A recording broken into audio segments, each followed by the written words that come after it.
Recording in progress. This is a meeting of the Zoning and Planning Committee, actually occurring when it's normally scheduled by Radical Ideas. I'm Lyle Baker, chair of the meeting, and I'm joined by members of the committee, first by the vice chair, Councillor Oliver, then Councillor Albright from Ward 2, and Councillor Guest from Ward 5, Councillor Danberg from Ward 6, online, I believe Councillor Kranzman from Ward 4, Councillor Kalis online, joining us from Ward 8.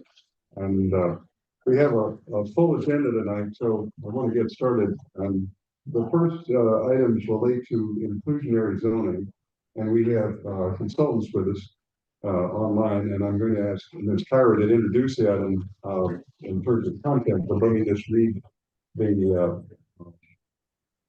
items into the record. The first item is 4524, discussion and possible amendment to inclusionary zoning to include training. This is Councilors Danberg, Bixby, Mallory, Downs, and Rice. Requesting discussion and possible amendment to require the developers and property managers provide training for their employees regarding bias towards residents of the inclusionary zoning units and how to mitigate this bias. The second item is requesting reevaluation and possible amendments to the inclusionary zoning ordinance. This is Councilor Danberg, Albright, Taylor, Wright, Oliver, Malachi, Lipoff, and Lucas, requesting a discussion with the Planning and Development Department and the Housing Partnership about the city's inclusionary zoning ordinance and possible amendments to the ordinance to include 4 to 6 units, including raising the requirements for the number of affordable units in large developments. And we've been joined by Councilor Wright from Ward 3. Welcome.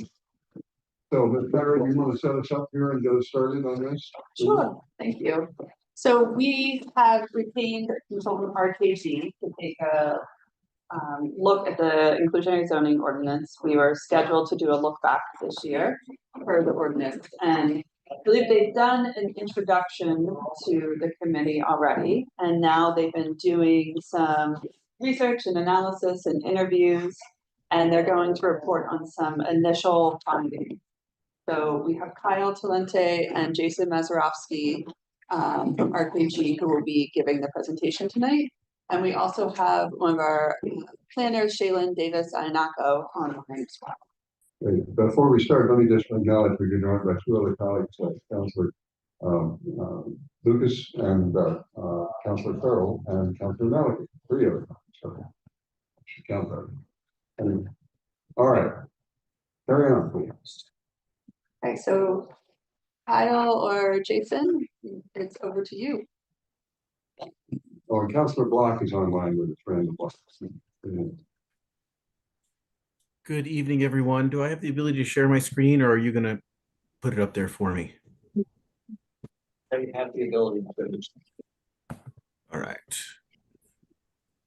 Let's see if this works.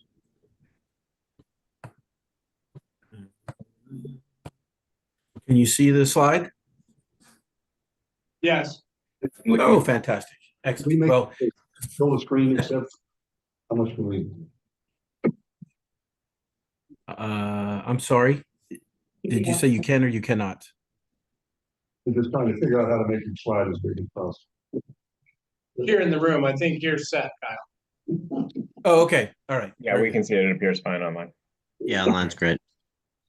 All right. Well, I apologize for technical issues if there are any. I also apologize for not being there in person.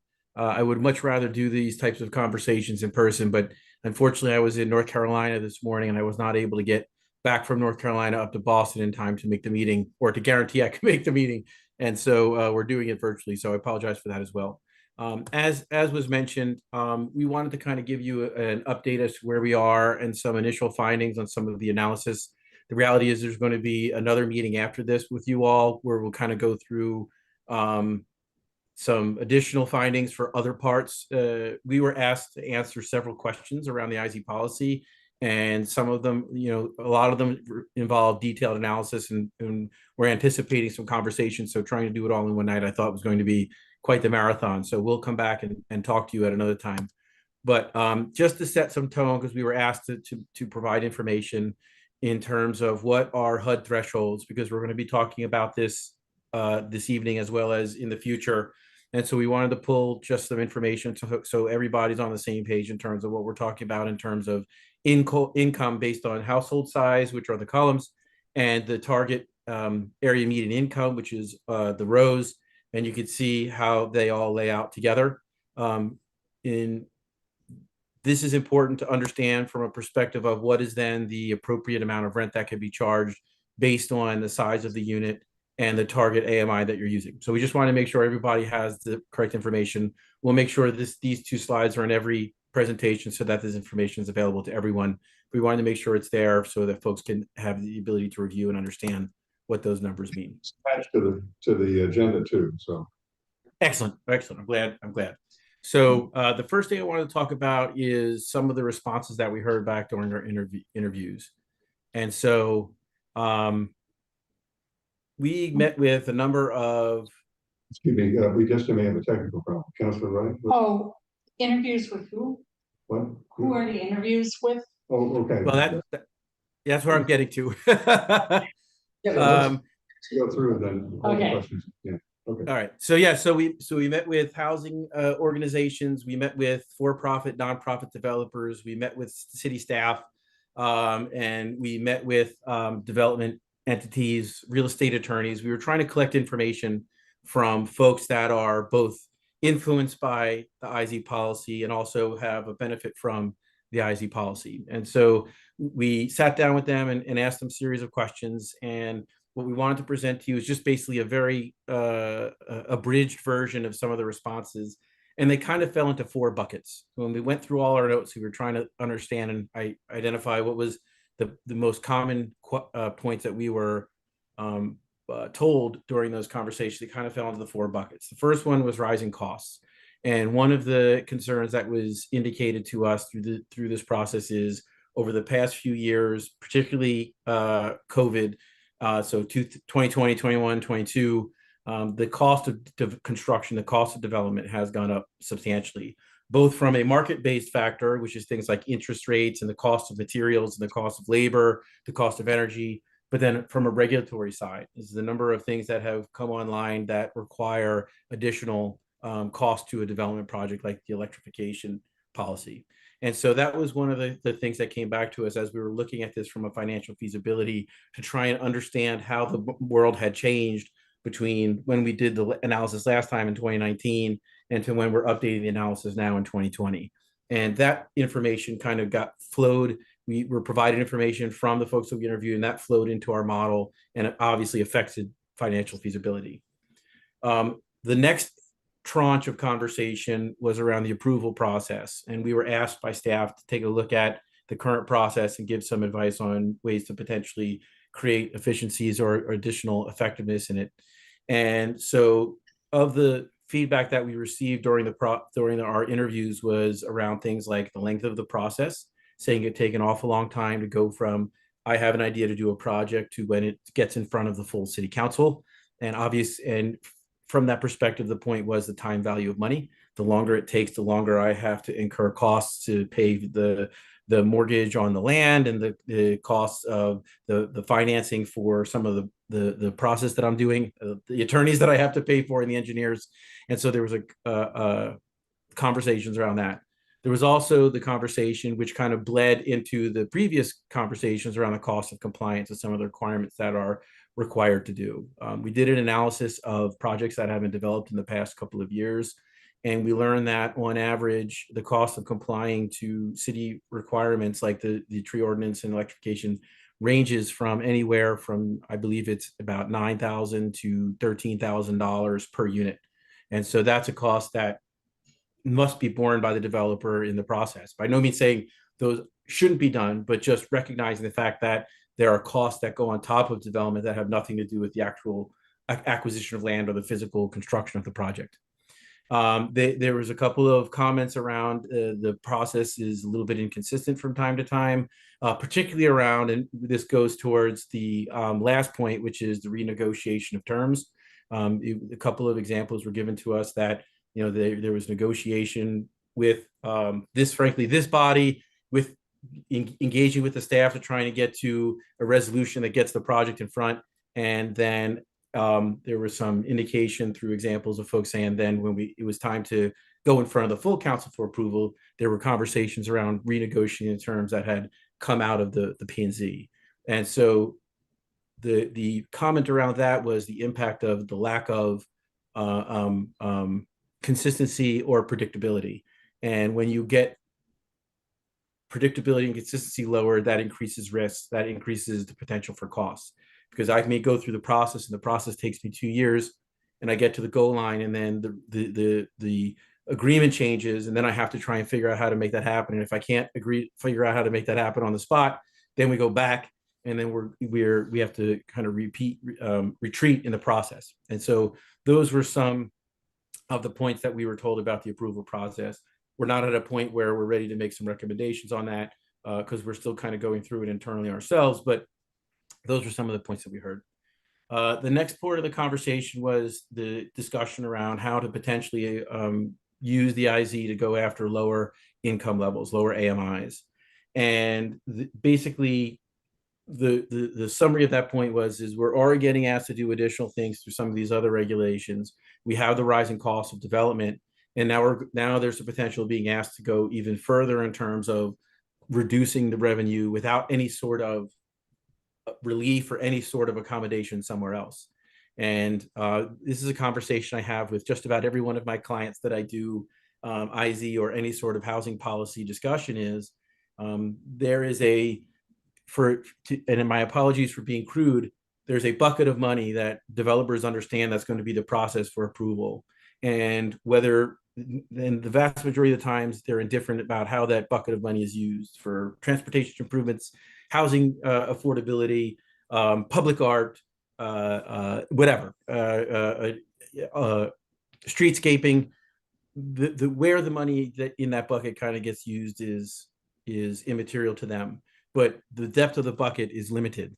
And so once you hit the bottom of the bucket, then you are adversely affecting the finances of the project. And we're going to talk a little bit about this in the next part of this discussion. So the conversation was, we're already getting kind of impacted through some of the policy choices, market forces, and now we're talking about some additional impacts. So that was kind of the discussion that came out of that and the concerns around that. And for us, we always try, if we want to do something different, we always try and find what we call revenue neutral ways of doing it, which is if we want to go to lower AMIs, is there somewhere else that we can impact it so that it can be offset? But we'll talk a little bit more about that in just a moment.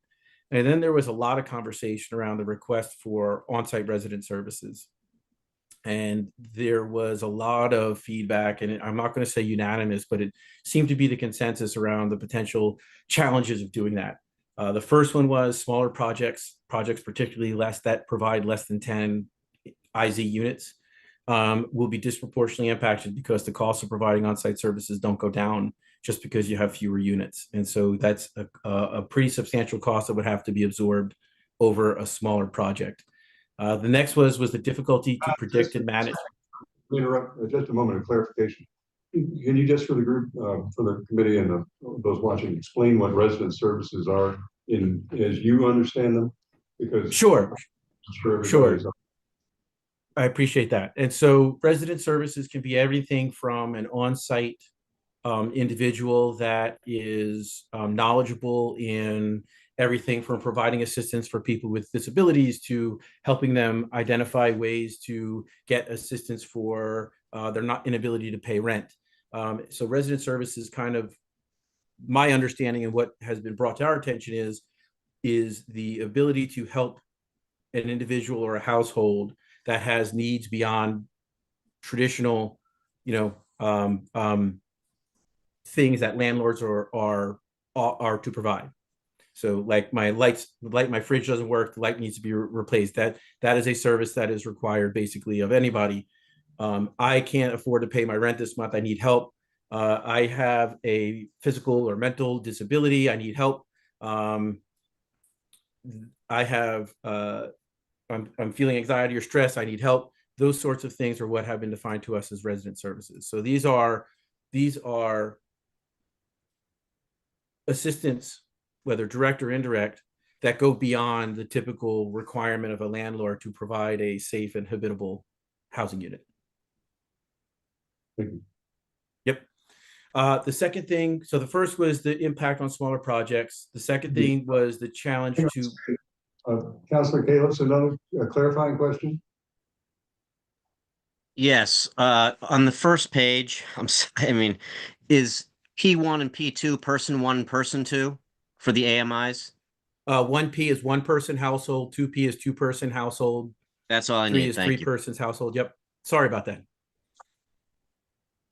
Um, So the first one was about smaller projects. The second one was about the challenge to predict and manage which services to provide. So I talked about a number of different potential challenges, and at any moment, a series of tenants may have different issues, and they may move out. New residents may move in. Even the ones that stay, their issues may change over time. And so the challenge is, what services do we need to provide at any given moment, and what is the scope of what is required to be provided on site. And so if the policy can't specifically call out, you need to provide assistance for individuals with physical disabilities, that may be one of a number of things. And so if the policy doesn't enumerate exactly what those services that need to be provided, they can be fluid. And as a result, I may invest in a service option that does A, and then 6 months, 12 months, 18 months, 24 months down the line, it may shift and I have to reinvest all over again. And so I go back to the comment I made a little bit while ago around predictability and consistency. And that was one of the challenges that was brought to our attention. And so that kind of led to the reality of being able to do on-site services at all projects. And so the challenge there is does it make sense if I'm building a 12-unit project that is required to have one IZ unit, that I then have to have on-site services the same as a 700-unit project that is delivering 100 IZ units? And so then it's like, well, let's say there's 10 projects built a year, just for the sake of argument. Over 10 years, that means there'll be 100 projects that all have to have on-site services. So then it becomes a duplication of services, and it becomes very unwieldy and challenging, particularly for developers who do multiple projects over time. And then there was a point made of what do you do about existing developments, projects that already exist? And so I'm building a project in 2025. I have to have on-site services. Jason built a project in 2024, and he doesn't have to have on-site services. So what's the equity in that, in terms of how does that get handled? And so there was a lot of conversations about the execution of that type of policy. I think I would argue the folks that we talked to seem to understand the validity of wanting to have something available to folks in these situations where they have a direction to turn. But there was a lot of challenge back to us around the implementation of it and how that could be done in a manner that doesn't disrupt and create a lot of challenges, particularly for, like I mentioned, those smaller projects. And we're going to talk a little bit in just a moment about some of the ideas that came out of it for us in the back of the analysis. So that was there were other 1s and 2s comments here and there, but those were kind of the most common ones that we heard through our interview process as it relates to the potential changes to the IZ, the questions that we were asked to answer. One of the other things we were asked to do is to kind of show Newton's current IZ requirements against some, we'll call them benchmarking communities in the greater Boston area. And so what you're looking at here on the top is the current base. I like to call it the base IZ policy, because there's also an extremely low income approach. We're going to talk about that today too. But this is the base IZ policy. Obviously 7 units is the trigger for the IZ, and then the requirements shift as you get to be a larger and larger project. Down below, you can see some of the neighboring communities and what they're requiring. The minimum to trigger a project ranges. Boston does 7, Brookline does 4. But I will say, if you look at the bottom, in Brookline, for any projects under 19, they basically make a cash value option, so that you don't have to build units on site if you're under 19 units in the project. And while I believe in Newton, technically you can, it has to be some, and Barney, you're gonna get really angry. I don't know the exact wording of this, like some unusual benefit that has to be proven to be able to get access to that. So you can see here, Waltham doesn't trigger until 18. And then also from the percentage set aside ranges from community to community. The target AMI, whether it's an average or whether it's an absolute, ranges from community to community. I will say that the city of Boston is the only one that requires a 30% set aside. And I helped them set that policy up a couple of years ago when we worked with them on that. But those 30% units are tied to vouchers, housing choice vouchers. And in that situation, the developer gets paid the full small area FMR rent, which in Boston ranges from about 120% of AMI to 160% of AMI, depending upon where you are in the city, because SAFMRs are by zip code. So the developer's impact is they get paid somewhere between 120 and 160% of AMI for those units. The application reality of it all is those households are basically earning 30% of AMI, or generally are going to be earning 30% of AMI. So they've came up with a solution of how to get to 20% by serving a lower AMI, but tying it into a revenue stream that allows the developer to actually benefit. And one of the reasons why they did that was because they went, I believe, from 12.5% to 20%. And so they were trying to find a way, and the math was saying that was a bridge too far to kind of keep doing it the way that you were doing it. So we tried to find a creative solution to help mitigate the impact of those changes. And so we just kind of wanted to show you here on the screen kind of where we were compared to other communities. It ranges, as you can see. Yes. Second, we just want to see, Councilor Wright, you want to clarify? Yeah, FMR, what does that stand for? Yeah, Fair market rent. So what's So- SA? Small area fair market rent. So HUD sets a fair market rent for a region. And the Boston region, as I'm sure you all can imagine, is fairly largely encompassing.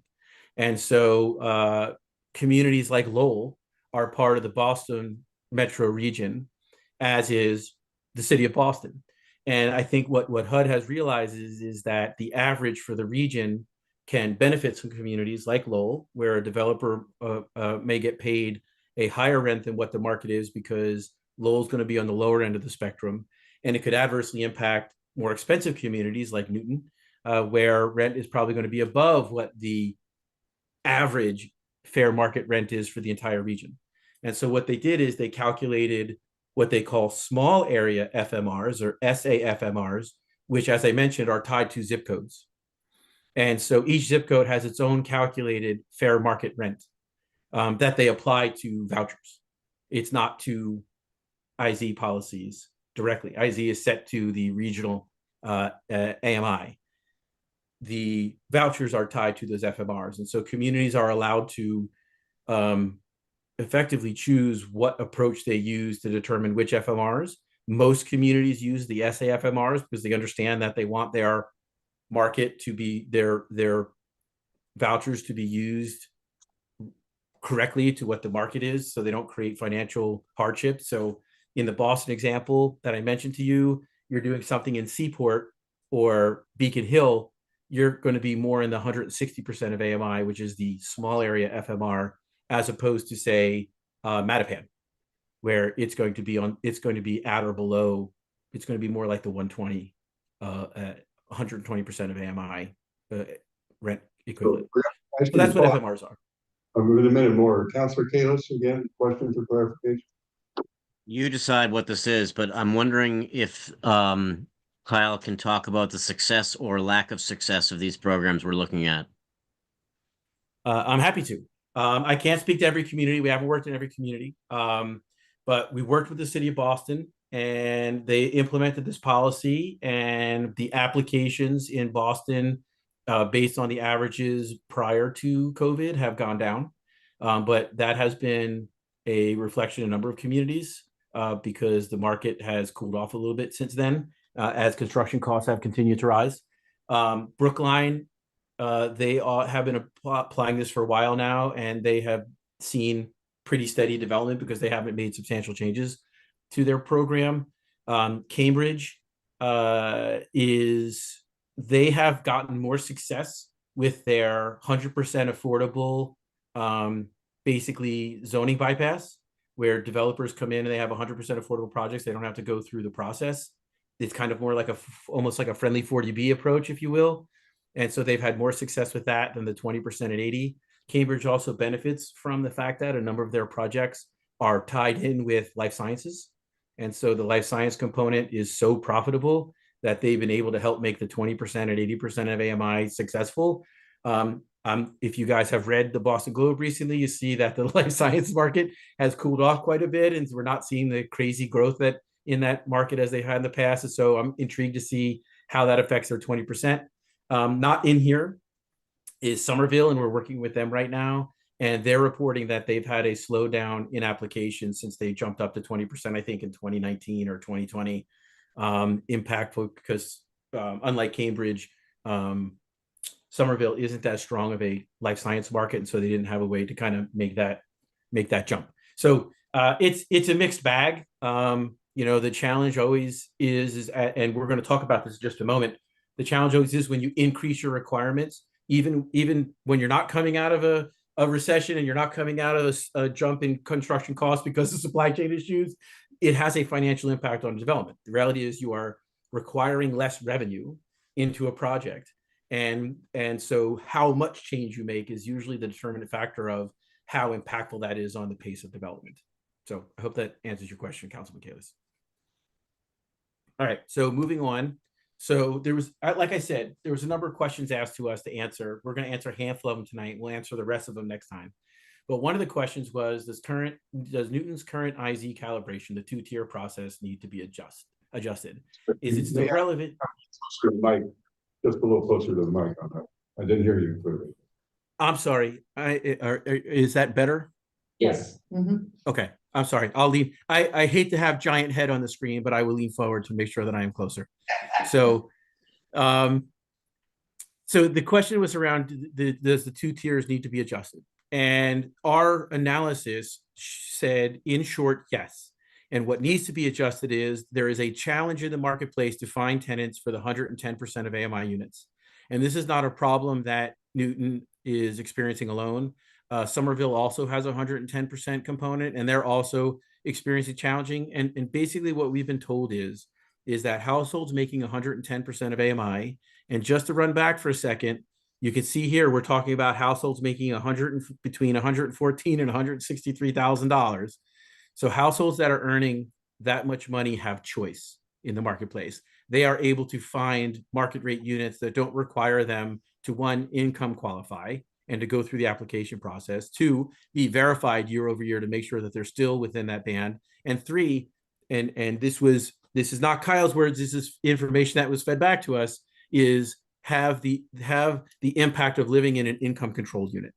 And so what we've learned from this process is it is challenging for developments to find tenants at the 110% of AMI, individuals who are just even willing to participate in the program. It's not there aren't households that are making that much money, is that they have other options, and it seems as if they're willing to choose to do so.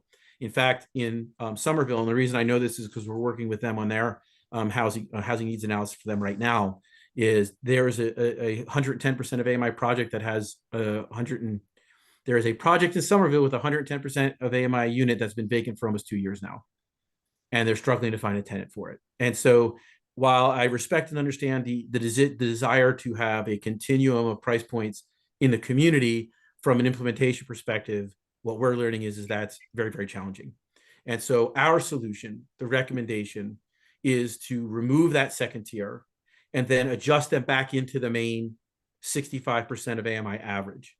And what we show you here on the screen is what the policy is right now and what the recommendation would be coming out of the back end. And you can see we're going from for projects 21 to 99 units, we're going from combined 17.5% with the two tiers down to 17 flat at 65% average.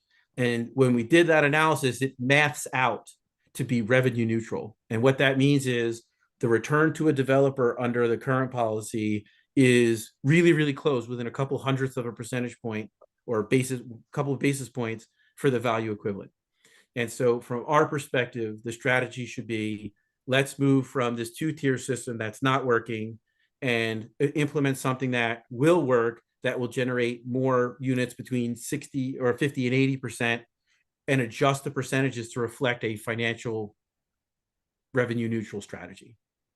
And so you can see for over 100 unit projects, instead of 20% of the units at 15 at 65 and 5 at 110, you get to 18 at 65. So by losing 2%, you can get to the lower AMIs and you can have a financial consistency or a revenue neutral project that the developer should be, all things being equal, indifferent to, because it has the same impact on the project. So let me let me pause for a second and just clarifying questions, and then we go to the discussion. Yeah. Councilor Gass? I'm just a little sort of confused because I always thought of the 110 AMI as more, being able to offer more income, to the developer for the unit. And it would be more appropriate. I know that each of these tables are set specifically for each city. So, in terms of where people, like a teacher, would fall in this category and whether or not they would be at the 110 AMI. I'm just not sure. But I just thought that there was always a need for, units at this price point. Has that changed? I would argue it's not that there isn't a need. It's that these households seem to be choosing not to be willing to participate. And so so there's a couple of avenues here. We leave it at 110 and we don't make them income qualify, and then we're relying on the developer or the property owner to use the honor system to make sure they're leasing it to a household earning 110% of AMI, or we can adjust the policy to go after households we know will participate in the program, and then adjust the ask, if you will, from a set-aside perspective to reflect a revenue neutral. Now, you can ignore that and go to just say all of them are going to be at the blended 65% of AMI, and what our analysis shows is that has a financial impact on the project. And that could create some challenges for the development community to be able to accommodate, basically cutting it from 110 to 65 for those 2.5% of the units for projects between 20 and 100, and the 5% of the units for projects 100 and larger. Let me just ask a clarifying question myself. So the basic model that you've taken us through is to say, running the financial analysis, that because the 110% of AMI units tend not to get rented, they may be set aside, but they're not being rented into the market for them is not robust, or not even, you've indicated in Somerville, it's basically non-existent. That even though we're trying to, it looks like we're trying to give the developer an opportunity to make some money at the top end and then subsidize the lower end, that the top end subsidy isn't working because the market isn't there. Is that a fair summary? Absolutely. And I want to be very clear, because words do matter for me. The market is there. The market isn't willing to participate in the program. Yeah. So it's not like there aren't households that earn 110% of AMI that want to be in Newton. It's that they are choosing not to participate in a program that requires them to go through I don't want to use the word twice, but that requires them to follow the requirements. I apologize for doing that. I wish I had a larger thesaurus in my head, but effectively that's the issue. So yes. But to your point, or where I think you're going with that is, even though we're trying to do something to help the developers, it actually ends up being a negative because those units stay vacant and they get no rent. Okay. For some period of time. So when you were kind enough to characterize how all these other communities are doing, for Councilor Kalus, but you didn't characterize how you think Newton has been doing. How do you think we've been doing since we changed this in 2019? I think the market, I apologize about that. I think the market has normalized to your current policy, and the math bears that out. So when we did our analysis, it shows that at your current policy thresholds, particularly the 15% at 65% of AMI for the smaller projects, the math bears out that projects are able to move forward. And so, and I appreciate that question, because I want to take just a moment to step back and say, that's how these policies work. We set into place an IZ policy. It has an impact on the market. It establishes effectively what land is worth, because you can't change market rate rent. You can't charge more than the market's willing to pay. And you really can't change the cost of construction, because labor and materials don't go up and down based on an IZ policy. And so what gets affected generally is the value, underlying value of the dirt. And so where I used to be able to pay $40,000 a door for a project, and I'm doing a 10-unit project, so I could pay $400,000 for the land, is now I can pay something less than that or something more than that, depending upon how you shift the IZ policy. And your current policy, when was set in place 5 years ago, was a incremental change, and as a result didn't create a substantial amount of impact to the market, and investment has continued in Newton, which is a good thing. And so from that perspective, the policy has worked the way it should, which is the market, the value of land is normalized, and the expectation of property owners of what they're going to get for it is in line with what developers are willing to pay. And so that's the way what you have been doing, how it has been going in the city of Newton. So to summarize where you've come so far, though, in your recommendation, as I understand it, you're suggesting that we could perhaps have more impact by, in effect, lowering the requirement that we have and making it a single tier of 65% AMI. And that might increase the number of people who would be willing to come into the system, because at least in the bigger projects, because that's when the threshold matters.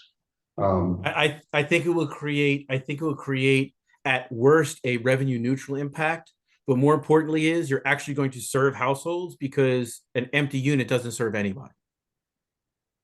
Okay. All right. Now, I'm going to just clarifying questions, or any questions from the committee before we, you want to carry on a little further, I assume. Well, we have a couple more questions to be answered that we have information for tonight. So if you want to talk about this one in particular, or you want to wait to the end, or I'm good however you want to do it. Let's talk about this and then come back to the next. Councilor Wright.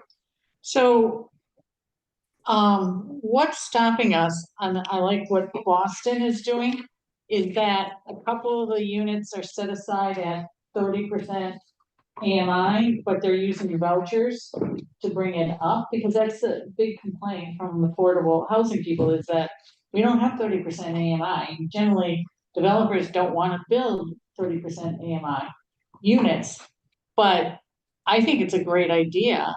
And I think, and I don't know specifically, Newton has so many vouchers, right, to give to people to live in Newton. So can I just Yeah, speak? But so in fact, that project that Wynn Properties wants to do, and they're offering to do 30%, some of the units at 30%, but only if they can be assured that they'll get vouchers from the housing authority. Mhm. So that is a deal that they're making, similar to the Boston deal.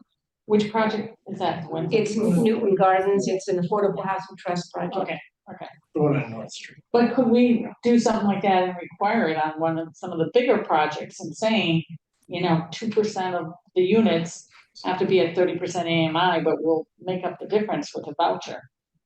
Would we have to talk to the housing authority about that? I would assume so. I'm not sure if Shaylin has more information, or Kyle, on that. I'm not familiar enough with the Housing Authority's voucher program. Well, I would just give it to you from my perspective, which is that last comment was spot on. If you're going to put in a policy saying you're going to have to do it, then you're going to have a commitment of vouchers that are available to backfill the requirement. And you're going to have to get a commitment from the housing authority to say, yes, we're going to put vouchers into that. And I will tell you from our experience, some of the challenges that you may face is years where they don't have enough vouchers that they can fund, that they can put into the project. Then what do you do? Because now you have a developer with an approval to do a project, but that you don't have the resources to put behind it. And two is, and to be very transparent, and these are conversations I had when we did Boston, is the nonprofits might get concerned because they rely on some of the vouchers to do some of their projects. And now you're creating a competition for access to those vouchers.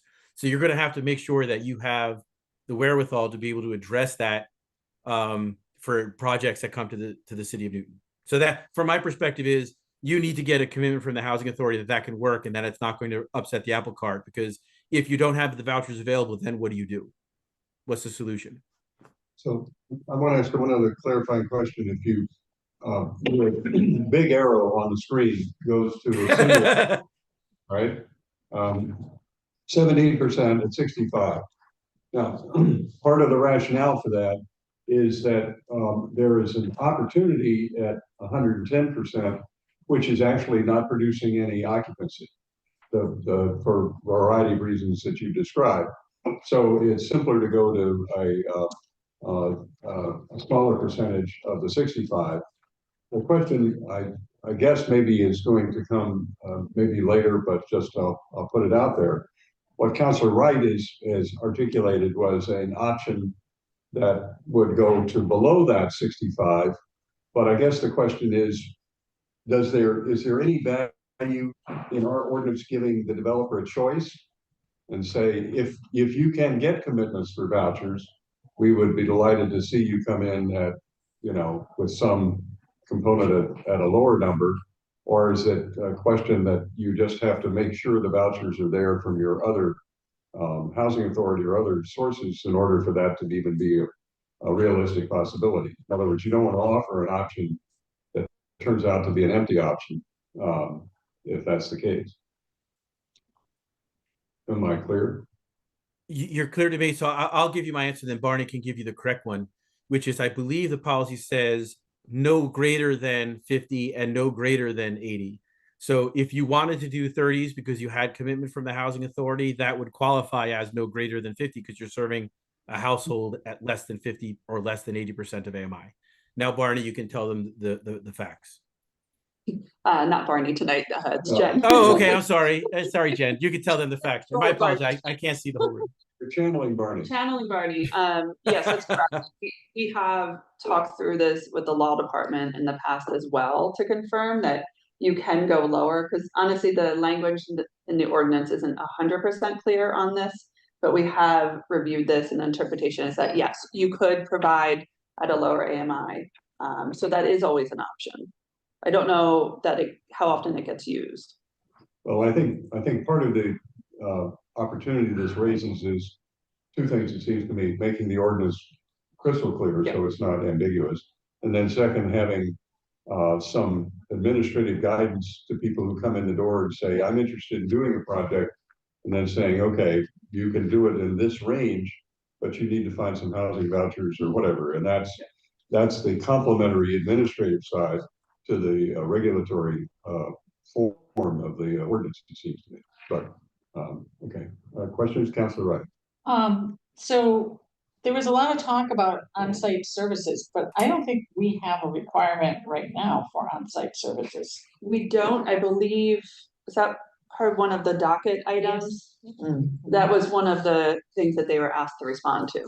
Okay, and the other thing is with this, you talked about, developers are saying that it's reducing revenues, increasing it, but rents go up each year. So don't they the market rate rents go up? Don't they kind of counter each other? I'm not sure I understand the question. Is So- if I have to serve a lower AMI, am I compensated for it by escalation rent? Well, our analysis takes into account an escalation rent at the current levels. Okay. Okay, thank you. So let's summarize where you are at the moment. If there's a recommendation that's coming out to the committee, and ultimately we have to go to a process of amending our ordinance. But if we were to come to and take your recommendation to say, let's go to a single tier and clarify that you can go below 65 if you have other collateral revenue sources like a voucher. Is that a summary of the recommendation you're going to make to us going forward? So right now, the kind of straw man on the table is what you're looking at, which is saying just go to a lower set aside, all at the blended 65 to make the policy more clear and frankly, not only easier to use, but in our opinion, more effective.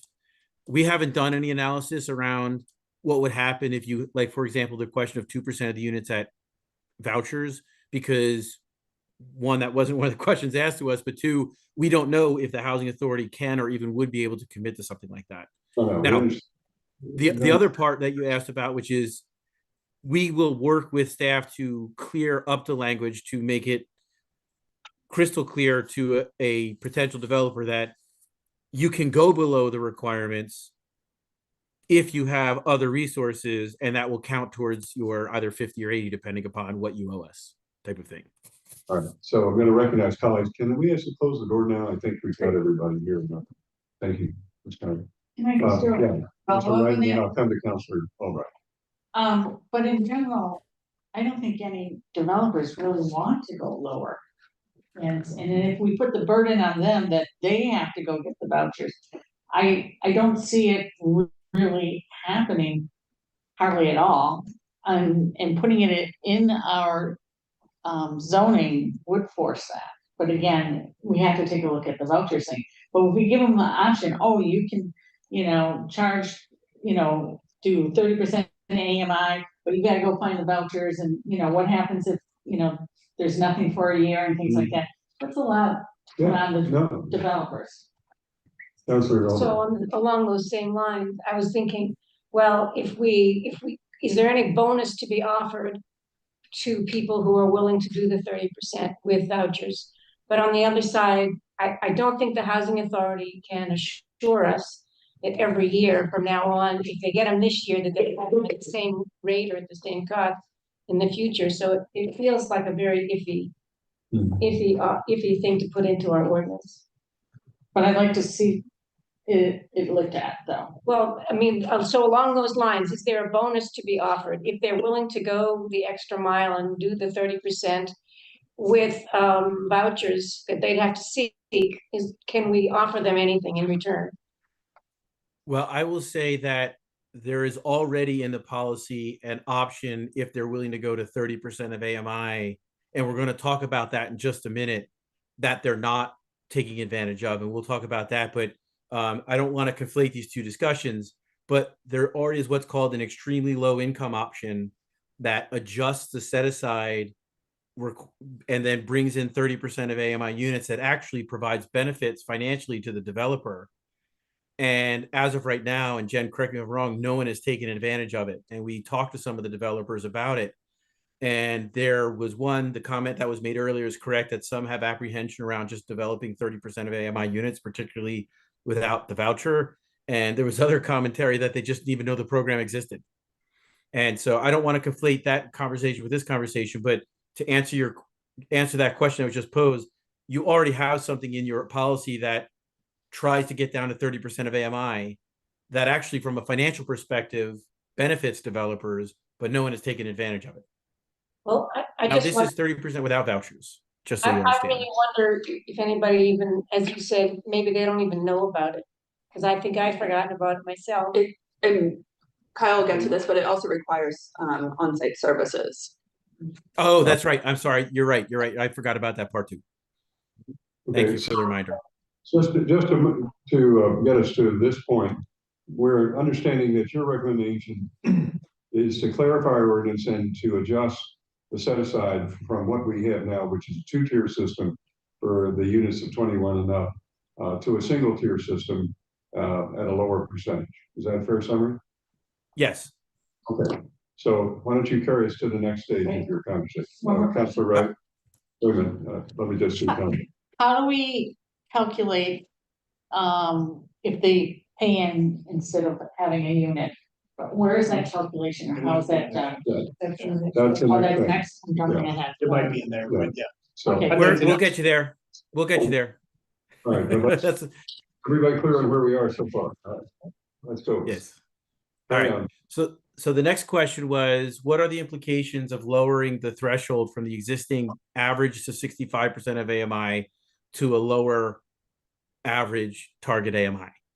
And the tables that you're looking at show our calculations of return for an example project, both internal rate of return, which looks at that time value of money, which includes escalation or increasing rents that was mentioned earlier, and then return on cost, which is a point in time calculation of the strength of that project, basically right out of the gate. And developers look at both of these to determine whether or not a project meets their financial feasibility. We have colored the graphic to try and make it easier to read. Green means it's very positive. Yellow means it falls within the target range. and then red means it falls below the target range. And so when we calculated this is, I believe, is a smaller project. When we calculated it at no set aside, which is that first column, to a 10%, a 15%, a 20, and a 25 going vertically, and then we looked at what is the target AMI requirements. And so right now, your policy for under 20 obviously is 15%, which is the one right in the middle, and then the blended 65%. And you can see on internal rate of return, it lands a 14.12, and on return on cost, it lands a 6.49. And I mentioned earlier that the market has calibrated itself to your requirements today.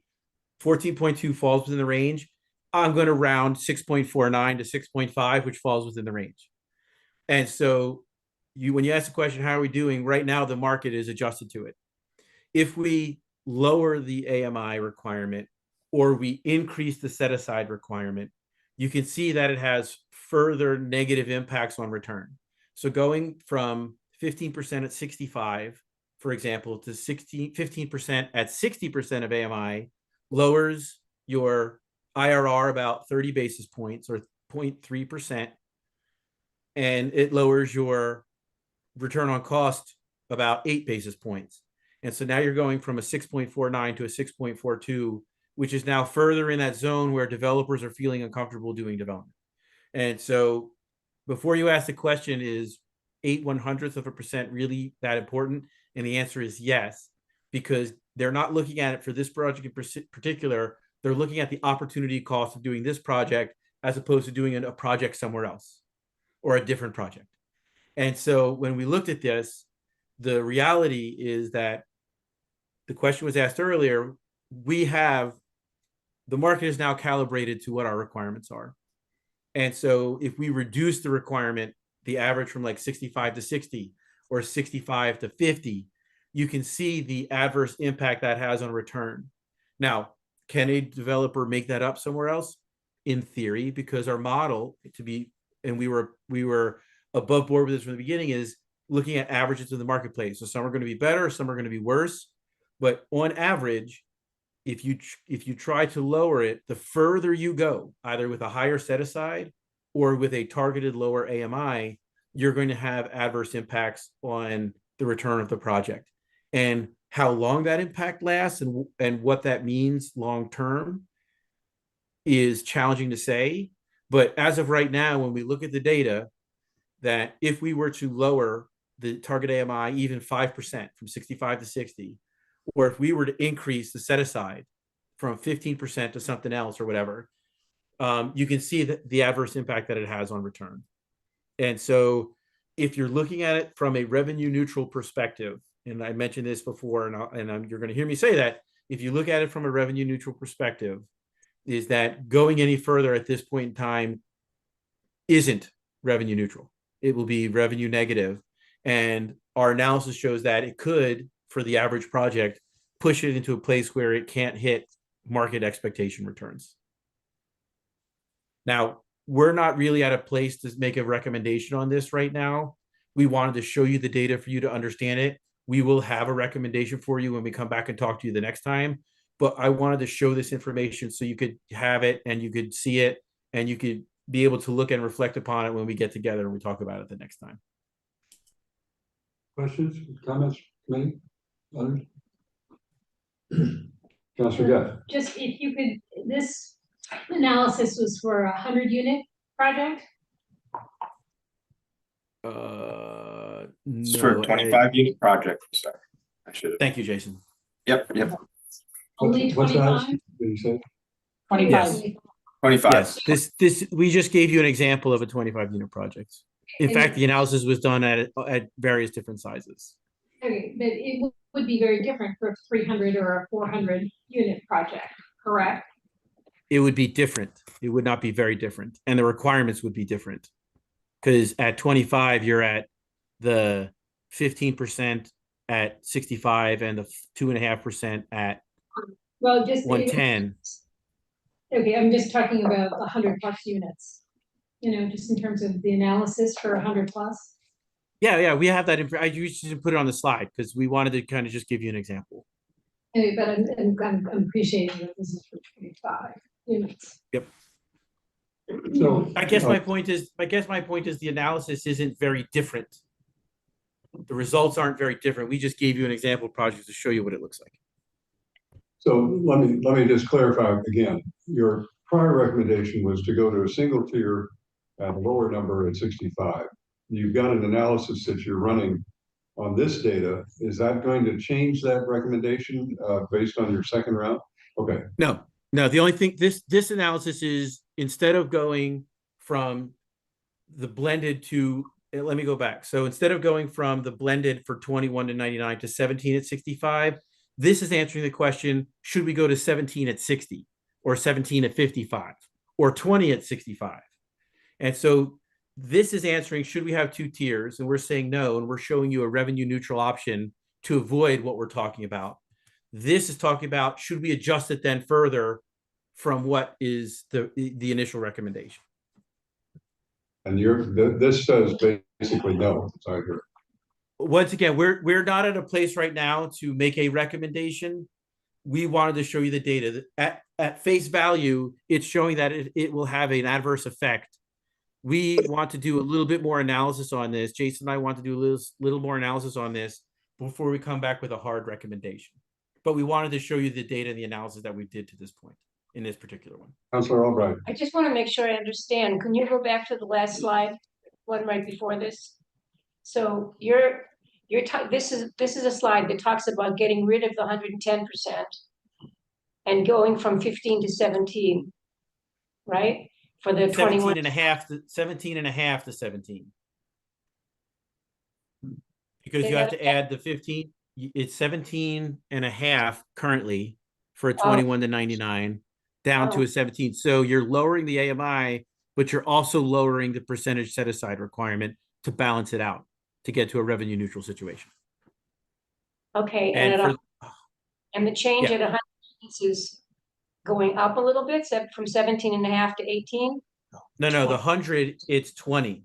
It's 15 at 65 and 5 at, so you're going from 20 to 18, but you're going to all at the blended 65. Yeah, got it. Okay. Councilor Rudd. And Councilor Rudd,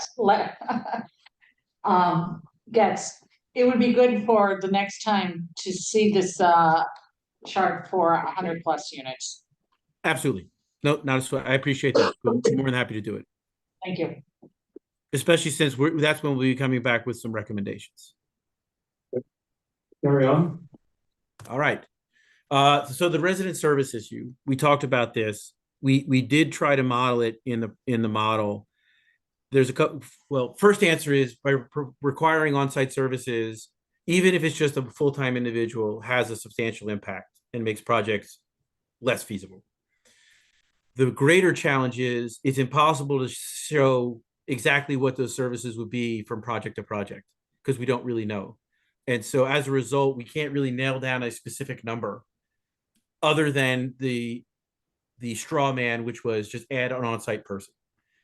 But at the end of the day, even just adding an on-site person without looking at any other type of support issues, it has a negative impact on projects. And so our recommendation is to not require on-site residential services. Focus on leveraging your current city assets. Because, for example, right now, the DHHS actually serves as an advocate for folks that can reach out to them and either provide them with assistance or connect them with a nonprofit or another governmental entity that does. And so there's already kind of a infrastructure in place. I think from a policy perspective, it would be better to coordinate with landlords to require them to print and post signage that has information, phone numbers, and QR codes that say, are you having any challenges? Do you have a housing issue? Here's the entity to reach out to, and they will help you connect with the individuals that provide those services. It's not that these services aren't provided, and there's a number of nonprofits that the city already works with and collaborates with. It's just that I think there's a challenge that folks that are in these developments maybe don't know where they are, what they are, or how to get in contact with them. And so for us, from a financial perspective, requiring every project to have something on site isn't really feasible. And I think trying to legislate that is going to cause you more problems than it's going to solve, because you're going to have to create a permutation for every possible issue, which I don't believe is feasible. Not just financially, just from a execution perspective. But requiring the postage of signage that offers or connects residents with that assistance, I think, is the best that you're going to be able to do for these projects that are coming in under the IZ policy. Councilor Wright, now we got a question. So, Councilor Wright. So do other towns require anything like this? Not that we were able to find. Okay. That's it. So one of the questions I have is if there is a project for which resident services, or put it another way, if we want to make sure that there's somebody to answer the phone if we put up all these signs, is there any idea of having a monetary set aside rather than a service set aside that would be appropriate, so that there's an assurance that the public sector can respond appropriately? There's economies of scale of doing it, and as you pointed out, rather than have a crazy quilt of, one project, another project, all providing the same thing at very expensive rates to individuals, as opposed to having a centralized place that can do the same thing. But we also want to make sure that there's somebody there, if you put a QR code up or a sign or a phone number or whatever, that really can respond appropriately. So I guess the question is assuring the equivalent of resident services by the public sector through some mechanism, rather than just hope it's going to be there. Is that part of your recommendation or not? I would say a way that someone who calls is able to get service at a reasonable is 3 o'clock in the morning on Saturday night reasonable. That's a conversation that frankly has merit. I would argue that we can have a conversation with DHHS in terms of understanding what they do now, and we can work with the nonprofits to see what's available, and if they have like hotlines, and see if that could be tied into the process. We didn't really dig into the formal structure of the existing existing infrastructure. I think that having someone to be able to answer the phone Monday through Friday, 8 a.m. to 6 p.m. is reasonable. But that's Kyle's opinion. That's not necessarily the city, but we can talk and find out and bring back to you what we've learned and see if there is a need for like additional consideration in this process. Well, what I'm hearing though is that the idea of when resident services are required, because they're not episodic, they're in one project they may be this, in another project they may be that. People don't know what's expected of them. But if you were to say 1% of your cost is going to be set aside in a special fund to make sure that the resident services, they're going to be there at the other end, so that if you have somebody and need them, then they will know that there's some place to call and they will be there. That's all I'm just trying to think about. We can talk to the folks at DHHS, and like I said, we can talk to them and see what if there is a structure like that already in place, and if not, what something like that would require. I mean, because it may adjust your set aside too, because you're saying there's a fixed pot of money you've indicated at the very beginning. The bucket has a certain volume, and so if you're taking some out for that purpose, it means there's less for something else. So that's a trade-off that has to be understood. But the basic point here, though, we're trying to make the housing opportunity work for people who may need this special service, and rather than just say only really able-bodied or people with no challenges can apply. The question is, what do we do as a safety net to make sure that they're taken care of without necessarily requiring each developer to provide that service on site? If there's an offsite alternative, but to make sure the offsite alternative is viable. That's really what I'm asking. Absolutely. Let us work with staff and talk with DHHS. We can see what that would look like. Okay, and I can't believe this is the only community that's wrestled with it. Councilor Albright. So we also ought to think about what populations are we talking about? Because I think if it's senior housing, senior housing tends to provide some services. If it's for people with mental or physical disabilities, it tends to be a nonprofit that's not only providing the housing, but also services.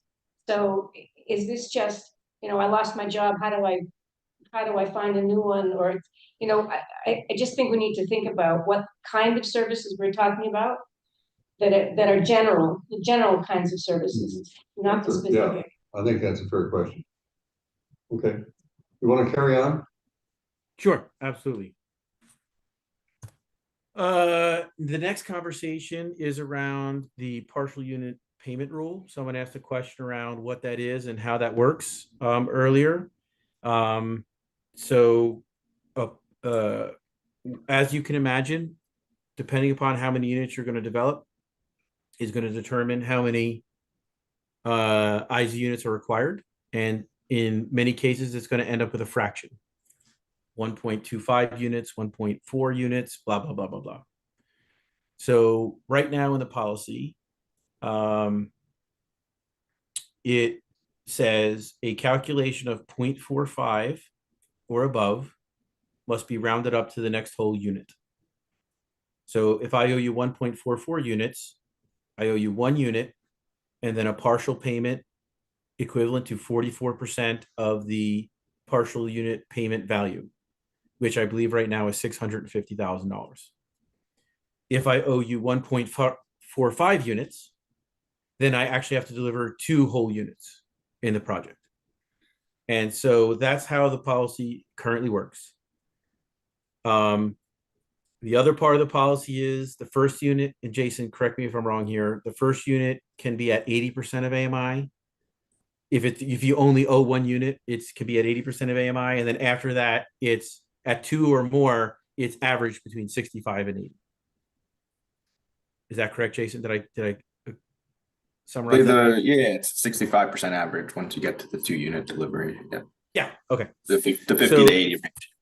So we took a look at this and wanted to understand what is the ramifications of the roundup rule and the partial payment rule. And what you're looking at here, the graph that is darker, I'll say green, at least it's green on my screen, but the darker one assumes that regardless of what your fraction is, you pay it as a cash payment. So I don't have to round up to the next unit. The blue line or the lighter line follows the partial unit requirement. And so what we learned through our analysis is the current policy, because when I round up at 1.45, it has a disproportionate financial impact on the financial performance of the project. It creates what I call these troughs. So if you see at 10 units, my return drops pretty substantially when I round up, because I have to deliver 2 units as opposed to delivering 1 unit and making a partial payment to the city.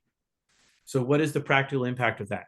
Well, Kyle, the developer, says, I'm not going to build 10-unit projects because I actually get a higher return building a 9-unit project and only having to deliver you 1 unit than I will get if I do 10 units and I have to deliver 2 affordable units. And you can see it actually takes to about 14 units before they come back together. So the financial impact of the policy, the way it's written now, creates these troughs, as I like to call them, the gaps between the two. And so as a result, what you may see in practicality is developers not really willing to do 10 or 11 or 12 unit projects. So even if the land can physically accommodate 10 or 11 or 12 units, they're only going to deliver 9 because they make more money or they make a greater return. It's not more money. I want to strike that last comment. I want to speak accurately. It's not that they get more, but the return on what they invest is higher. Okay.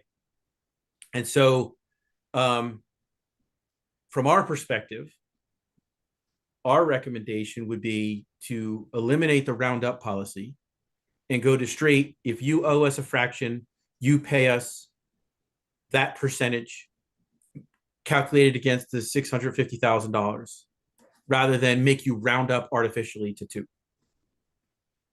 The effect for that will be twofold. One, well, actually, the primary effect for that, let's just focus on that, is you're not going to get likely the 10-unit projects anyway. But what you will get is more money invested into your housing trust fund, because as they build 10 and 11 and 12 and 13 unit projects, because the land can physically hold them, they will be making larger investments into the housing trust fund than they are making now, capping it at 9.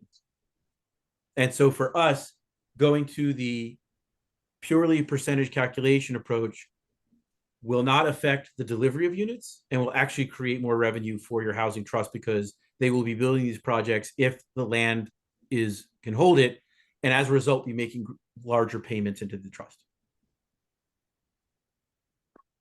So this is, I guess I would say, the housing policy equivalent of the Laffer curve, where you have, by reducing the rate of expense, you do better. But anyway, we have a question now. Councilor Lucas, I'm sorry, I didn't receive. That's all right. We're only an hour into the meeting. It's a question on the, I think it was the total development cost. I think you said it was 650,000. Is that correct? The city's current partial unit payment value is $650,000. So if I owe you a percentage, that percentage is calculated against $650,000. Yeah. Now I remember, I'm going off of memory now, and Power, maybe you have a better memory than me. But we went over this with the Craft Street senior housing when we were coming up with the total development cost, because ultimately they did not provide any affordable units. They provided a very large cash payment, or we hope that they provide a very large cash payment. Sorry. But at the beginning of that special permit process, we recalculated that.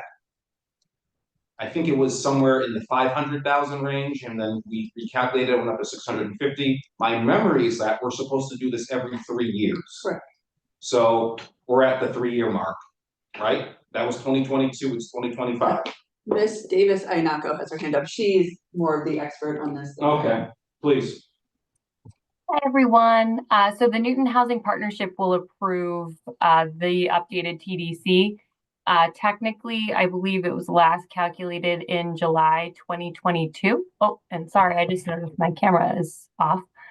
So last calculated in July 2022. So deadline will be July 2025, though I believe they will be taking it up earlier, hopefully in the next couple of months. Yeah, thank you. Thank you, and wait, and I will try and see better next time. Yes, Councilor Oliver. Great, so on that, just following up on that same unit dollar value. Are we assuming that all units are created equal? 1, 2, 3 bedrooms, that sort of thing? Or is this an average? Like and maybe I should take these questions offline, because I would have thought the number would have been higher. I understand why we would want it to be lower. But I'm just curious, how are we coming up at 650, and why would it go down to 5? Like, what It else? didn't go down to 5. No. It went up from 5 to 650 when it was recalculated. They recalculate every 3 years, so. Yeah. That's the first- I'm sorry, I thought I just heard that It was in the it 5s. was in the 5s. Now it's in this, okay, so Yeah. good, all right, so that makes sense, but go ahead, like, anybody else, like, But so the other reason it was so large on Craft Street is because it was a different category. It was housing for elderly with services. It was a different category, and that Yeah. was I a see. hugely more expensive Okay, we have a thing. question from Councilor Block. well, I'm sorry, Oh, I'm I just sorry. wanna make sure, like, is there somewhere I can, like, read up on how that, cause this is. Okay, I think I'm set. All right. Okay, I'm sorry. Okay, Councilor Block. Come back. I was wondering if this is going to be one of the recommendations that comes out of this, whether how the 650 is calculated, or whatever the number is, and whether it should be adjusted every 3 years, or I guess in theory, less frequently or more frequently. Is that part of your analysis of all of this? Okay, so you'll be addressing that at a future meeting. Yes. Okay, great. That's all. Thank you. Yeah, we and have, I'm sorry, I appreciate that question because I recognize and you're asking the right questions. Like some of our recommendations will affect other recommendations, right? We're trying to isolate to the specific question and answer them so that we can give you an answer on what we think you should do. But then we're also making other recommendations that may trickle and impact that. And so we're right now, we're holding it constant at the number that you have. We'll have other conversations around whether or not that number should be reconsidered as also part of a different conversation that's not going to be this evening. you've got several balls in a bowl, you move one and the others move, so I understand. Okay. All right, carry on. Anyway, so I don't know if you want that's all the questions on this, or is there more, or do we move on? Basically, what you're saying is that the current structure of in kind as opposed to cash produces an incentive to produce less units at critical margin points, right? Okay, and we want to maybe not have that disincentive exist. Correct. Okay. So I mentioned this earlier, the extremely low income component of the policy that exists today, by the way, I want to be very clear. We're not recommending this. This already is here. And what you're looking at is, on the right side of the screen there is basically a 3-tiered system that's already in your policy that you can use instead of the 2-tier system that's already in your policy. So for projects between 21 and 99 units, you deliver 2.5% at 30, 7.5% at 65, 2.5% at 110, rather than 15 at 65 and 2.5 at 110. So basically, by going down to 30, you're offering a 5% set aside discount, if you will. Okay. And then you can see what the requirement is as you go up to 100. When we math this out, it actually produced a better return for developers without using vouchers, because the reduction of the percentage set aside compensated for the reduction of revenue from targeting a lower AMI. And as I mentioned earlier, to our knowledge, no one has taken advantage of this. And when we talked to the folks in the development community, they said there is concern around delivering 30% of AMI units, particularly without vouchers. They also, and Shailene was appropriate, or Lara, whoever corrected me, I thank you for that earlier, is that the policy also requires on-site services, which also is going to be, as we talked about earlier about the on-site resident services, is going to be scary, particularly for projects that aren't delivering a substantial amount of ISA units. And the other part is they didn't even know about it. And so for us, the recommendation, in addition to getting rid of the 110, like we talked about earlier, we still think that should go. And instead of having a 2-tier system, you have a 1-tier system. And for the extremely low income component, you go to a 2-tier system instead of a 3-tier system. And we recommend rolling those 110s up into the 65 again, similar to the way that we did beforehand. But our recommendation is to leave this in place with that adjustment and get rid of the requirement for on-site services. And I believe that this could attract some private sector developers to be willing to do the extremely low income, or the ELI. I'm going to use the term ELI, the ELI approach, even if they don't get vouchers, because that reduction in set aside creates the financial incentive to do that, as long as they don't have to provide on-site services or enter into an agreement with someone to provide on-site services. Okay. And again, when you get done with all of this, we're going to come back for a second round where you're going to put all these pieces together in a total package. Absolutely. Yes. You're going to have it all. You're going to have it all built together. Okay, carry on. All right. Okay. Well, it's fine by me. So I believe this is the last one. Yes, it is. So the next question is, should we restructure the elder housing with services component? And basically the challenge that we have here from a financial feasibility perspective is, for elder housing that requires medical services, the cost goes up exponentially to provide those healthcare services. So for example, basically independent living, where it's just age restricted, is a different world than when we then have to provide physical care, medical care, and those 24/7 services. The impact, even though the per bed costs are quite high, and they came in as high as $11,000, the reality is the vast majority of that money isn't going to paying for the bed, it's going to paying for the services. And so the challenge we run into by applying a IZ requirement where the number has to be set to just the rent part. You go from $11,000 to say $1,700 a month.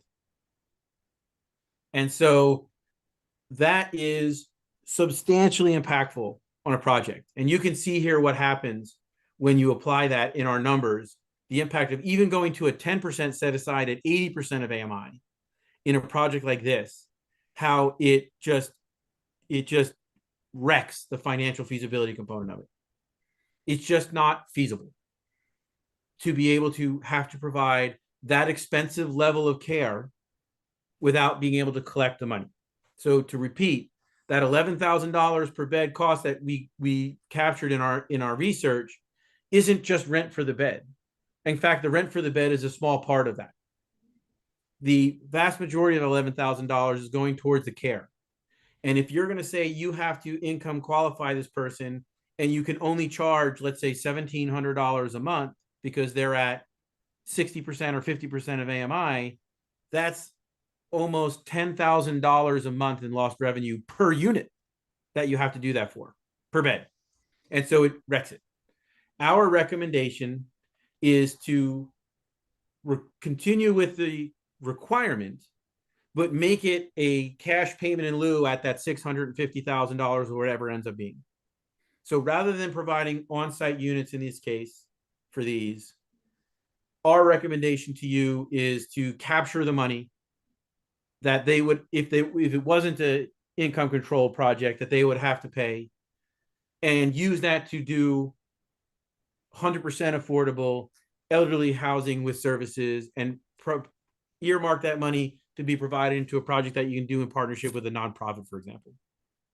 If you require these developments to provide them on site 10, 15, 20%, whatever the requirement is, it's going to create substantial financial hardships and likely stop those projects from happening. So, clarification from Councilor Rudd. Oh, but we have some projects that have gone through this, and we One. and two, and another one or two got approved, but they haven't been built yet. So I know one other that got approved. There could be another one, but hasn't been built. So the one that did may have even been before this last update, but there was a lengthy discussion and negotiation at the land use committee around how much care to provide. And the problem is that care escalates the longer they're in there. So the challenge is, as we sort of worked through this, as that one actually was developed and occupied, was how you income verify people, right? Because coming in, you need to make sure they're income eligible, but you also want to make sure they have enough assets to cover that escalating care over time, which makes it difficult to set that sort of income, figure out how to income verify them. And I think the negotiation ended at half an hour of care, I believe, a day, but that could go up significantly. And then that person may no longer be able to afford it, but the provider can't afford a sort of unlimited cap on that care. So that's where it gets really tricky. It's one thing to sort of build the space and provide the space, but veering into medical care as part of this, and it gets really challenging. And we did research last time when we were updating the ordinance in 2019 to see if there are good models out there. I don't know if Kyle has more insight now, but we couldn't find any other examples that waded into affordable bed when their service is provided at the time. So it is a tricky one. I'm sorry, the only examples we know of is where the entire project is income controlled. And it's tied to like a medical facility, like a hospital or another, where they're the ones actually doing it. And it's tied to a very complex stack of subsidies to make it happen. This is basically what continuing care communities do, right? I mean, you buy into something like North Hill or Fox Hill or something, or you're not buying, you're putting a big chunk of cash in, and then you have to pay a big maintenance fee to cover basically the health insurance, the services. And what I'm hearing is this is very difficult for us to do in the public sector successfully, right? And you would recommend going to a cash payment rather than trying to do this in kind. Is that a fair summary? I would recommend you go to a cash payment rather than trying to shoehorn this into a project that is not built for stacking subsidies and other governmental and financial assistance that comes to it. Yeah. There are housing authorities do this. There are other nonprofit entities that do this, but we're not talking about a project that's going to come in with 100% affordability. That's going to come through your LIHTC program, for example. We're talking about a developer who's doing this where they're looking to do a private deal that doesn't have all that stuff labeled stacked on top of it. And as a result, unlike a private residential project that is just available to the marketplace, this has the extreme complexity of the healthcare component on top of it, which is extremely expensive, and as a result makes a traditional IZ policy not effective to try and to legislate it, if you will. So you'll give us again summarizing this in a recommendation to the adjustments to our ordinance as a result. Yeah, so this is round one. We're going to have a round two with you, which is other questions we haven't answered yet. But with that will come the compendium, if you will, that will have each one and then showing the different recommendations for each one as they are tied together. And I think it would be helpful to indicate which of these recommendations are standalone or which are integrated. In other words, they're because you may not be able to pull some apart from the others, as I hear it. I appreciate that. We will make sure that we do that. Okay. And what is your time frame for being able to come back for the next conversation? Hopefully next month. Really? Okay. We just had to break it up because it's a lot. So any questions before they conclude? Councilor Ruff. Maybe for the next meeting, I like data and stuff, so I'd like to know, you just kind of rattled off just some general things where you got your data from. I'd like to see some more specifics. We talked to these, 3 projects in Brookline, or we looked at 5 projects in Newton, these projects or these developers, things like that. Which you have all that information. It's just not part of the package. To the extent that I can share it with you, I'll be happy to. Okay. Councilor Lucas and then Councilor Maliki. Welcome, Councilor Maliki. I'm sorry, can I recognize Councilor Maliki? No, but if you want to ask her question. Yes. All right, do you mind if I let her ask the question? She hasn't spoken. Of course. Either way. I just had a comment on a question related to the partial payment rule and these trusts, because it seems to me we're better off getting units wherever possible, because this total development cost, we're only calculating it every 3 years. So it seems like we calculate it and then it's, 6 months later, and for the next 3 years, it's already out of date. And then there's the sort of the time lag of when we actually get the money, which is when as I understand it, when a project is completed is when we collect that money. And then by the time we spend it, is it worth what it was worth when it was calculated? So that's one question. Also, I'm wondering if we could get a number on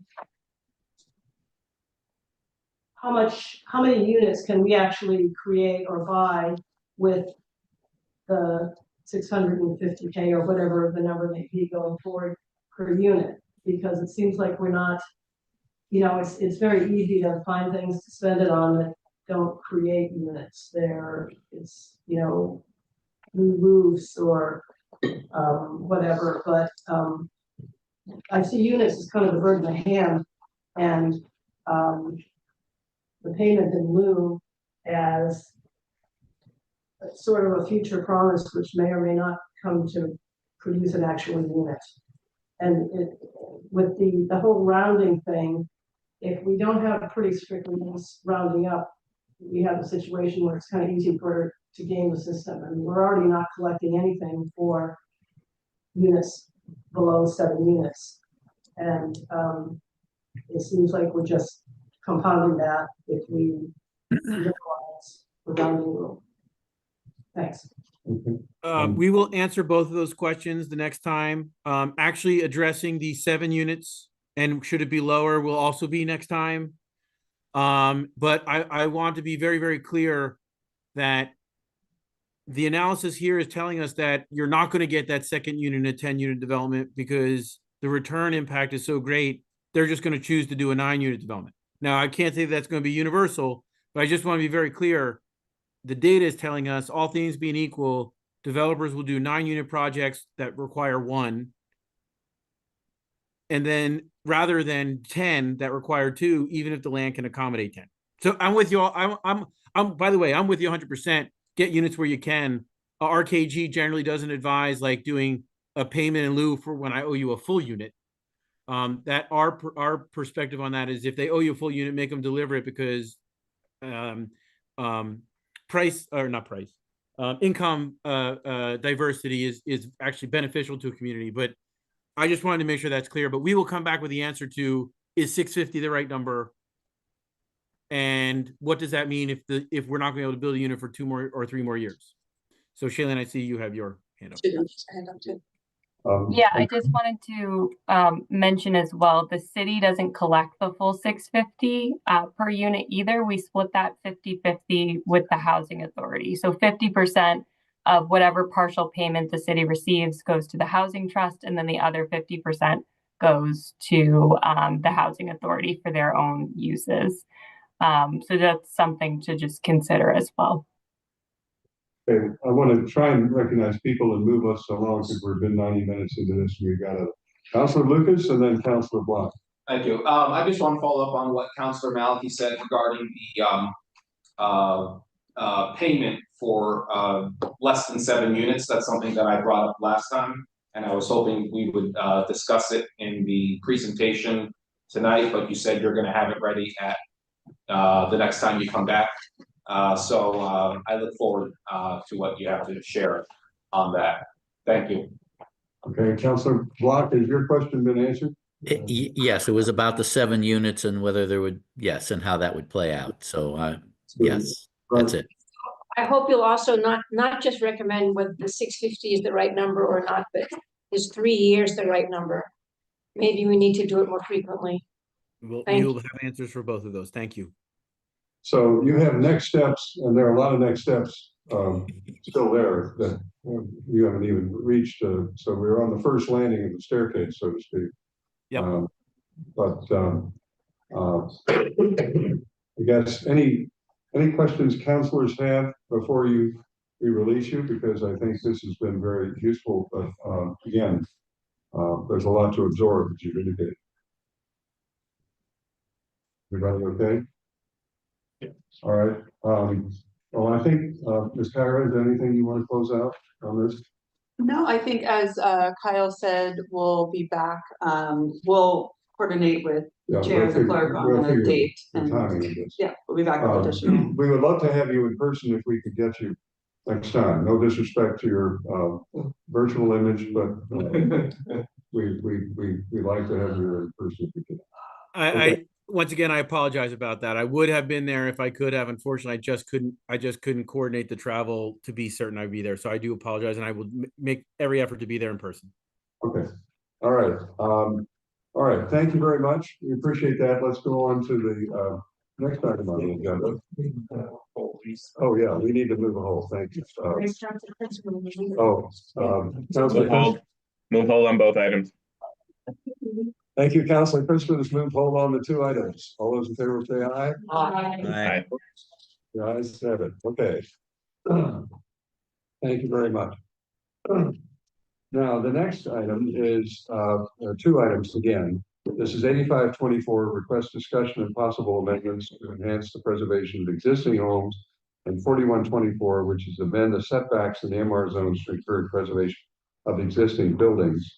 And we have Utile here, and but I do want to mention that as part of this, one of the things that we might consider is creating a parens just to clarify this particular item, because it's really speaking to what happens to the replacement structure rather than the existing home. It's really we had a little conversation around that, and Ms. Norton has generated one which we can consider after we get done with this. But Mr. Lamel, you're the lead player with this along with you too.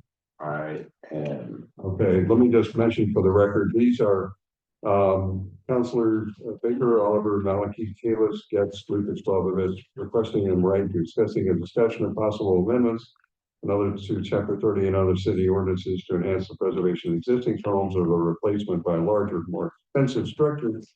Here we're talking about the larger part. And then 4124, which is amend the setbacks in MR zones to encourage preservation of existing buildings. And this is Councilors Albright, Danberg, Principal, and Leary.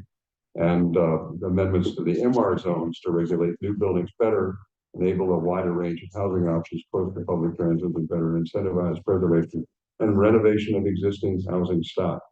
Okay, Mr. Lamel. Great. And before I get in, I know we're already an hour and a half in. I think the main goal or the hope on the staff side tonight is to get the confirmation to move this proposal to a formal red line version for your consideration. I think a lot of it you've seen. I'll try and move through quick, and then I'll end with kind of a summary of the proposal, and then that's what we want to move to the red line version. Mm-hmm. So we've done a lot of work to date. We initiated an initial analysis on this maximum facade build out ratio to control the kind of look and feel and overall mass of 1 and 2 family homes, and then go through the proposal itself. So where we started, we looked at analyzing tear downs from a 5-year period, looking at the characteristics of the home that's torn down with what gets built. Mostly smaller homes on larger lots get torn down, and much larger homes, more expensive, with significant site work homes get built.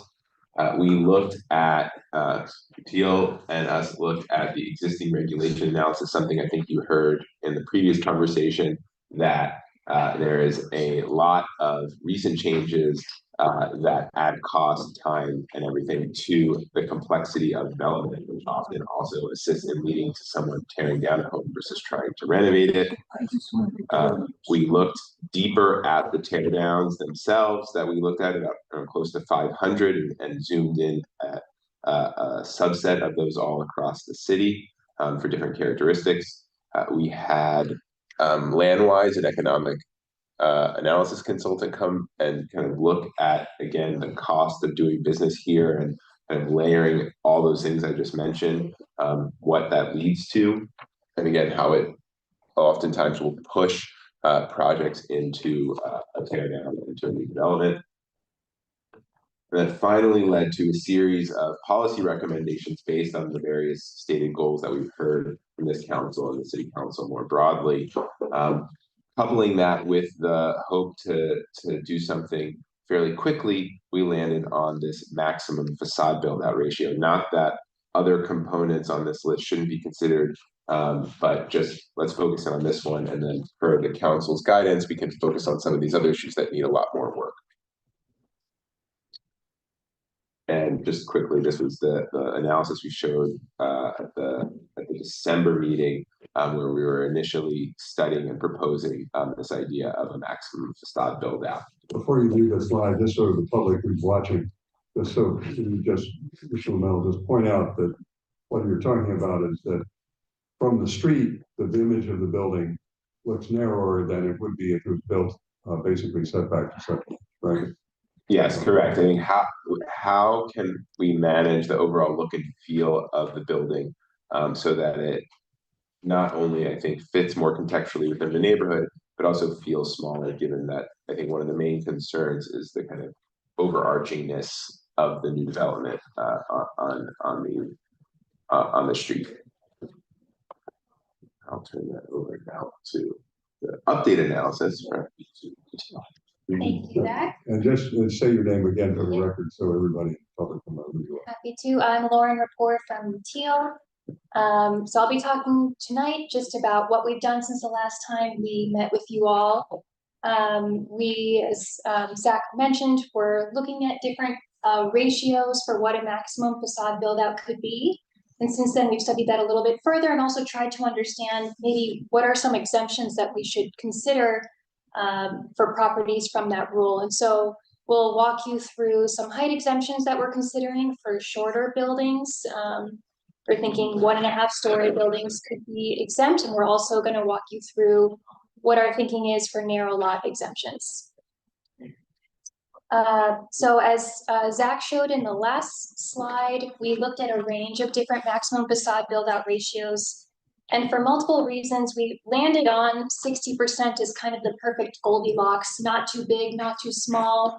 It seems to work well for all the different single residence and multi-residence districts. And also, more importantly, it seems to be fitting very nicely with the contextual patterns that we've noticed for existing development in Newton's neighborhood. So we still feel very comfortable about holding to that 60% rule. And so what we'll be showing you tonight continues to build off of that as a recommendation. And so here we've started to explore what are potential height exemptions to the maximum facade build out. And so in the drawing on the left, you can see that we've tested what it would be like if we were to allow for a 1.5 story building to be fully exempt from that rule, which would mean that you can build it up all the way until the side setbacks. We know that this is a pattern of development that we have post-war homes around Newton, with more cape and ranch style homes tending to be wider along the front elevation of the lot. We also studied a combination that looks at what if you were to have a 2.5 story structure that was limited to 60% of the facade build out and then added on a 1.5 story or 1 story addition to the side, which gets you to the full width of the lot within the setbacks. And then on the right is our base case, a 2.5 story building, but that's limited to the 60% max facade build out rule. And so what we think is that actually the exemption on the left seems to be the simplest to go forward with and is more contextual with the wider cape and ranch style homes that we see around Newton. We think it also allows for more flexibility for homeowners and developers to pursue this route. Our concern with the middle option, and the reason why we hesitate to move forward with it, is we think it might increase the perception of homes feeling too large from the street view. And so if we go to the next slide, we actually looked at some patterns of existing 1.5 story development, and I've compared it to the cases of newer 1.5 story development we've seen around the city. And what we're noticing is that with these older post-war homes, they tend to have a facade build out that's close to around 70%. And you can see in the little plans on the bottom of the slide that they do fit wider on the lot. They are taking up more space along the front elevation. So it is a pattern that we know and see a lot around Newton. And then on this slide, you can see, interestingly, these are examples from the past 5 years. Of course, as we know, we end up seeing more 2.5 story buildings than these 1.5 story buildings getting developed. But we thought these were good examples, and you can see actually that the ones on the left and in the middle are certainly on the smaller side. They're around 55% of their maximum facade build out, and they've left some FAR on the table, which is to say they haven't maximized what they can build under the current zoning. But in the example on the right, you can see that it is much wider. It's 81%, And that does actually max out its FAR. So the other exemption that we're recommending is for narrow lots. As we were looking at studying the 60% ratio across the different districts, as we noted before, multi-residence districts tend to be narrower, or the lots tend to be narrower than the other lots in other districts. So when you have a 60-foot wide lot and hold the 60% maximum facade build out, you end up getting a building that can be maximum width of 36 feet, which works well for the two-family typologies. The reason why we're recommending an exemption for lots that are narrower than 60 feet is because we think that that would result in buildings that are overly narrow. So we don't want to have to force that as a requirement. And so we're recommending that lots that are narrower than 60 feet be totally exempt from the maximum facade build out. And just as an example, you can see the drawing on the left is a lot with a frontage of 50 feet. And when it's able to build up to the side setbacks, you actually end up with a building that's 35 feet wide, so still contextual with what we're seeing on the right. So with that additional analysis, thinking about how do we take this to the next step and put it into our zoning ordinance, the idea would be to create a set of definitions. Where does this apply? Obviously set the standards. Are there special permit allowances, and then the exemptions that Lauren was just talking about. What we believe makes the most sense is that the majority of this language would exist in section 1.5 rules of measurement. So that's FAR is, dormer rules, various other things. We can create a new, essentially residential facade build out ratio section in there, and then place the necessary standards into the residential district section where it would be applied to single and two family homes. And this has been worked out initially again with ISD, current planning and law. Once we get additional feedback from you, we'll bring it back to all of them as well. So what we would need to be doing here is bring in definitions for. I'm going to finish up. Yeah, finish up. I'll recognize. Sure. Give that man something to drink. I'm all right. I've got more. So we need to, we want to make sure the definition of front elevation is clear, and then obviously define the facade the residential facade build out ratio. These are already things that exist either within, we've defined them in the garage ordinance, and as well we've used them in the village center zoning, but we just want to make sure that it's clear and simple and appropriate for this rule. Here's some draft language. Again, we'll further put it into red lines after this conversation. We want to make sure this applies to single family detached and two family detached buildings. The thought process was looking, this really is most applicable in our residential districts, excuse me. Single family attached are by definition special permit projects. Their setbacks are much greater. They're not at 7.5 feet, so it didn't seem to make sense there. So really focusing on the single family and two family homes. Again, the standard would be the maximum of 60%. We believe special permit graded by special permit granted by the city council should be allowed. We write that into section 1.5 that's created, or the addition to section 1.5. And then as Lauren was talking about, the exemptions being that 1.5 story buildings or less can potentially not meet that 60%. And that seems to, I think, be the look and feel.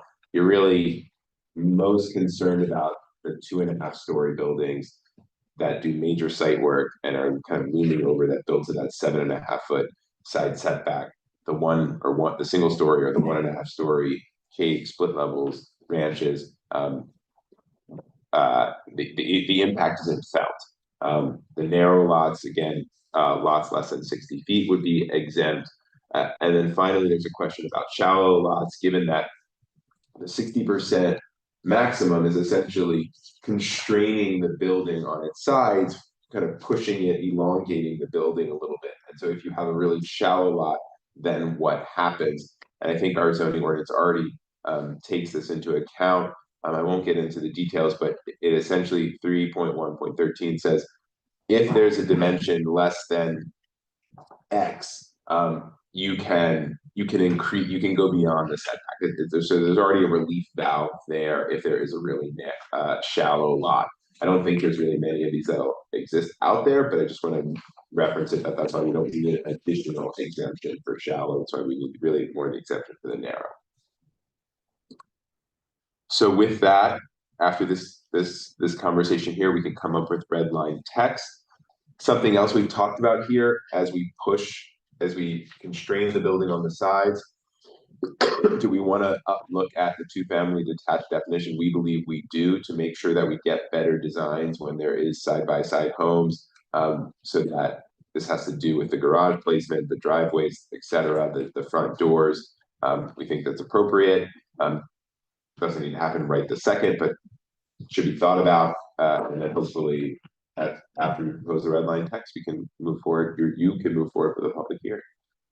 So just to clarify before I take the questions, Colin, the two-family is not at the moment tied to this. We have a separate docket item for that. So we could do this without doing the two-family at the moment.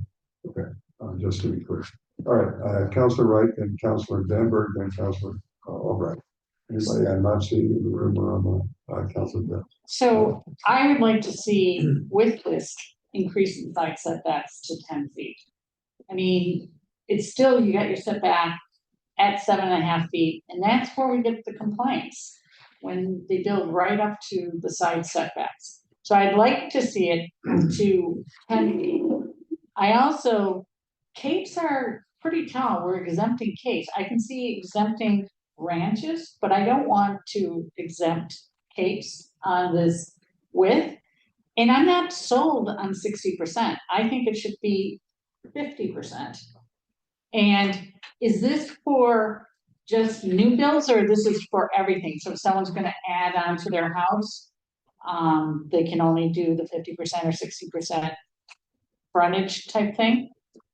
If you are building onto an existing home, if you are within the 60%, then yes, you have to meet that. Your maximum you can go out to is 60%, except by special permit. If you are built out to 65%, then you're legally non-conforming, and you can expand that through the process of how we expand non-conformities today. Okay. And you talk about overly narrow lots and having issues here. And I thought one of the things that we're trying to do is trying to reduce tear down. So maybe that house doesn't get torn down because they can't build what they were hoping. So I think that was part of our original, is trying to reduce the tear down, not to build and get the biggest possible on everything. Because, you know, maybe they renovate the house or add a little bit to the back or something like that, but not necessarily tear downs. We were trying to look at tear downs and what could reduce the tear downs. And the side setbacks, I like to see it, at 10 feet for tear downs. You know, if it's a renovation, you know, that house is already there and hopefully it's close, but at least for tear downs. Well, that would be a different item in a sense within the scope of the original item, but as opposed to, that's not yet what the planning department has recommended. We can certainly adjust and add to it an adjustment for setbacks if there's a demolition involved, although the definition of issue is tricky, but that's not what they're proposing at the moment. And so I want to keep the two items distinct if we could. But let's see where we go. I have Councilor Danberg, then Councilor Albright, then Councilor Jack. Councilor Albright. Mr. Lavelle, could you go back to Sure. the slide that showed the two Councilor Black. obviously replacement homes, the white with the black windows? Go back one. No. Yes.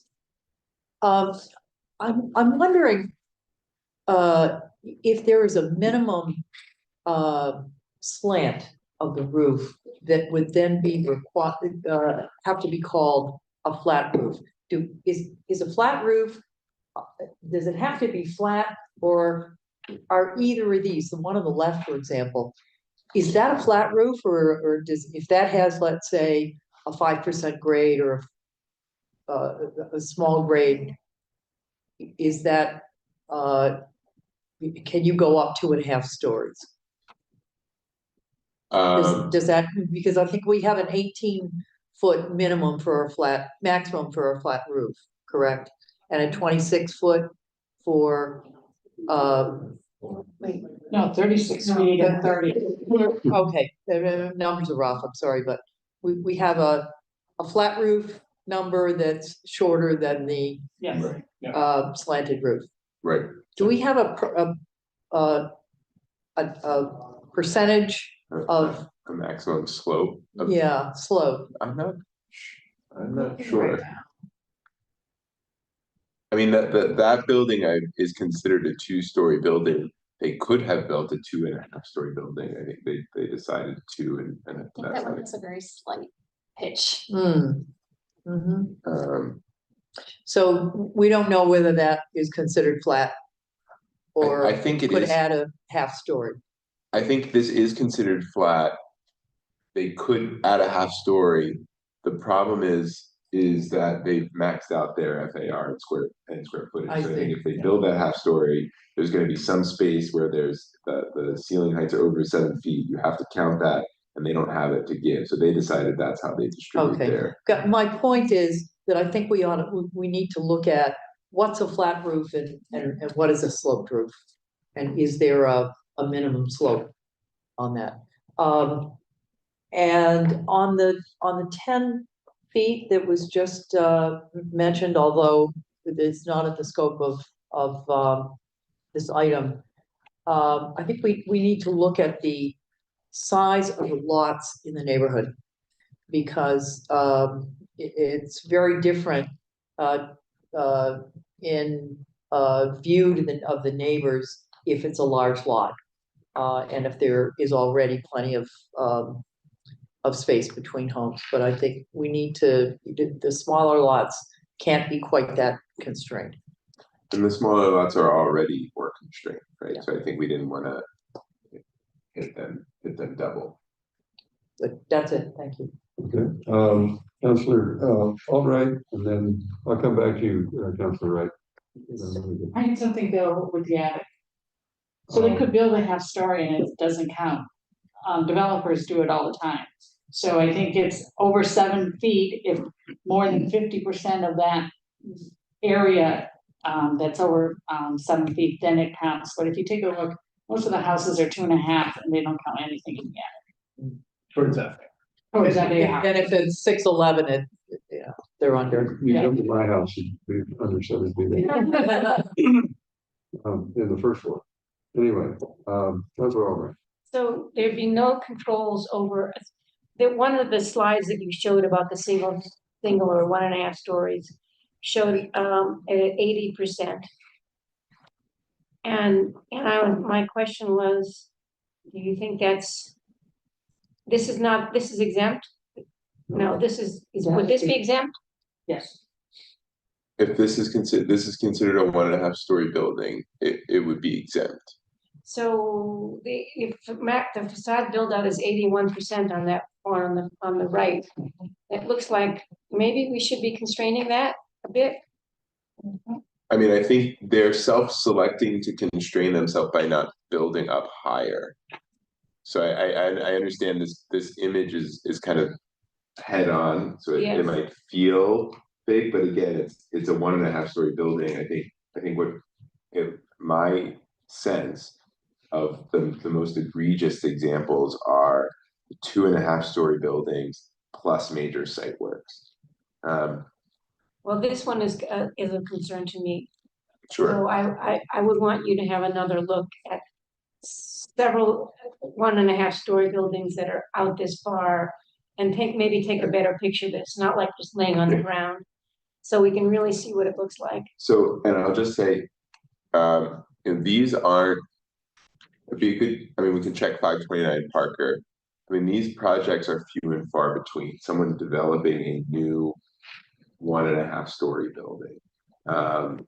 Granted, maybe as population, changes demographic, maybe single story living, and people want to develop that.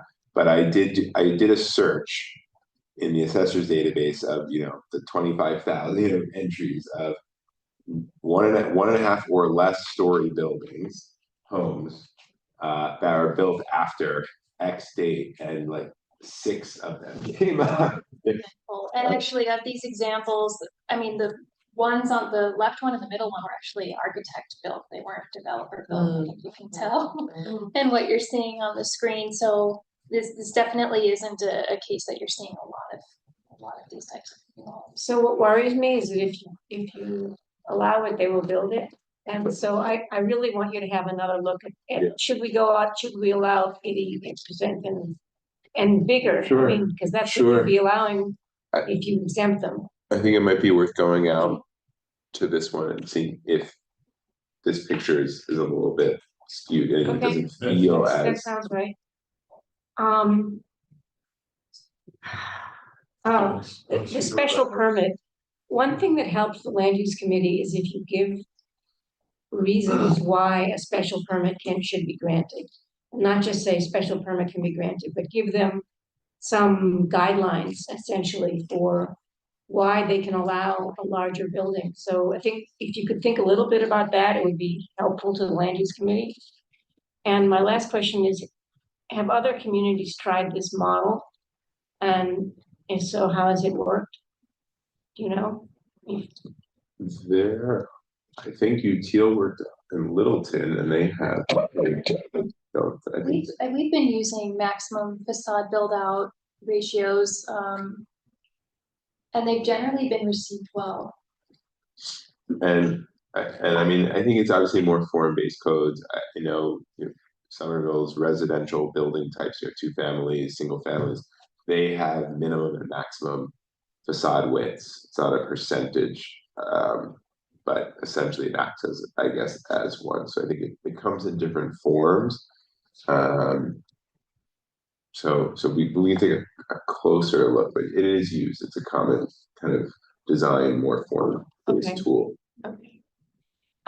Just one last question, which is, this will apply to MR properties, right? It would apply to SR and MR districts, single family homes and 2 family homes. Good, thank you. That's the recommendation. Yeah. Councilor Getz, I've got Councilor Getz, Councilor Oliver, Councilor Block, Councilor Farrell, and then I come back to Councilor Wright. No, for the 1.5 stories, I look at these new builds and they look really so differently from the street, in terms of the, where you are with the existing 1.5s, the roof lines. And it just so differently reads, in terms of context and in terms of like trying to, yes, maybe the building actually would fit better, than a 2.5 story, but it's just so many pointy roofs here. It's just a lot, and it's so totally different. But I think that's another layer, and I think that's a different outcome, in terms of what we're trying to do here. But it's unfortunate because I would like to sort of think about, if there's a whole community or street that has the mid-century moderns, that they would in fact be held to 1.5 and potentially blending better, in terms of with existing. So it just feels as if we haven't gone far enough, in terms of what's being asked or what's being provided here. So I just don't see it really solving some of the problem, but it is what it is. The other question I have is just how many for these exemptions, because I was even thinking, well, if you take the exemption, then, a level of review, going in front of the UDC or something that would, the back and forth You know, it's tough for me because I don't feel as if we want to do that, you know, in terms of regulating at that level. But I think it would work, and I'm thinking very specifically of specific neighborhoods. And I think that's another sort of, do we need a resource region identified, so that then it's protected in some way? Because I know that there were standards in Wellesley that were put out, for contextual standards. And I just sort of feel like some of this is to help this, in terms of what we're proposing. But I'm curious, how many lots are we talking about, for the exemptions? Is there a way to get that analysis? That are under 60 feet. Yeah, we could get that for the next. Yeah, because I kind of like to know the percentages, in terms of, how many lots. Because you said there were only a few shallow lots, right? I don't know if there's. I'm not. We can do that analysis too. I just more of that. And there's less of that, and I think we already have. There's already a mechanism in place to offer them relief if they were to be developed. Right. But in terms of the narrow lots, and it was like the MR lots, you were saying? You had said that they were the MR lots. Included that. They're included in there. No, that apparently a lot of these lots are narrow. The narrow ones are. Oh, I'm MR sorry. I thought lots. you said MR. Yeah. I don't know if I said that, but I think it's true, right? Because the MR zones align mostly with the older, earlier developed parts of the city, and I think a lot of that pattern is narrower. So that would play out most likely, yeah. Okay. And there's no issue in terms of like bringing in this standard, because you had mentioned that it's in the VCOD, in terms of the allowable facade build out. It sort of feels like we're layering here, and it could get confusing for people. So the single and two family homes aren't allowed in village center zoning. So if you're doing village center zoning, you're not looking at this. Right. So it exists, but it's completely separate. Right, but it's just a concept that's like flushing in, right? That starts the form-based code, but it's only one, piece that you're controlling. So it feels like, is there gonna be a creation of confusion for people? I think if I hear it, I mean, you've got certain dimensional controls already, like height, setback, and you're basically saying we're going to add one more dimensional control that you could, as I understand it, say this could be just like setbacks. It's not something you can extend with a special permit. You can just say it's a rule, and you meet the rule, or the height limit of the building. Those are things that are not subject to special permit. They are subject only to variances. Right. The choice here that's being recommended, there are really two questions. What is the right number if you want to have this idea, and how do we decide it? And second, should there be relief for it that provided through the city council or otherwise, or do you want it to say, it's just a simpler rule to just say 65% across the board, and everybody understands what the rules are, and they just have to deal with it like anybody else does for height or setbacks. Right.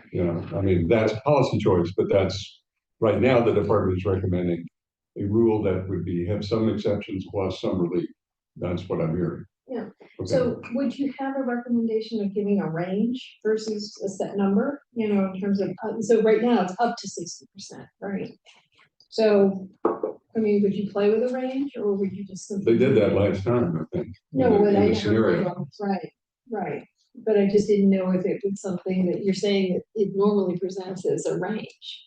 Like with some of our other, it was like setbacks, and you look to the right and you look to the left, and then you average. It's a provision in the ordinance. For the front setback. Right. Front setback. Right. So I'm just wondering whether or not that's appropriate,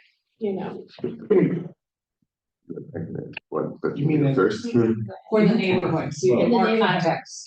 So, but you're saying apply that same logic to the 60% number.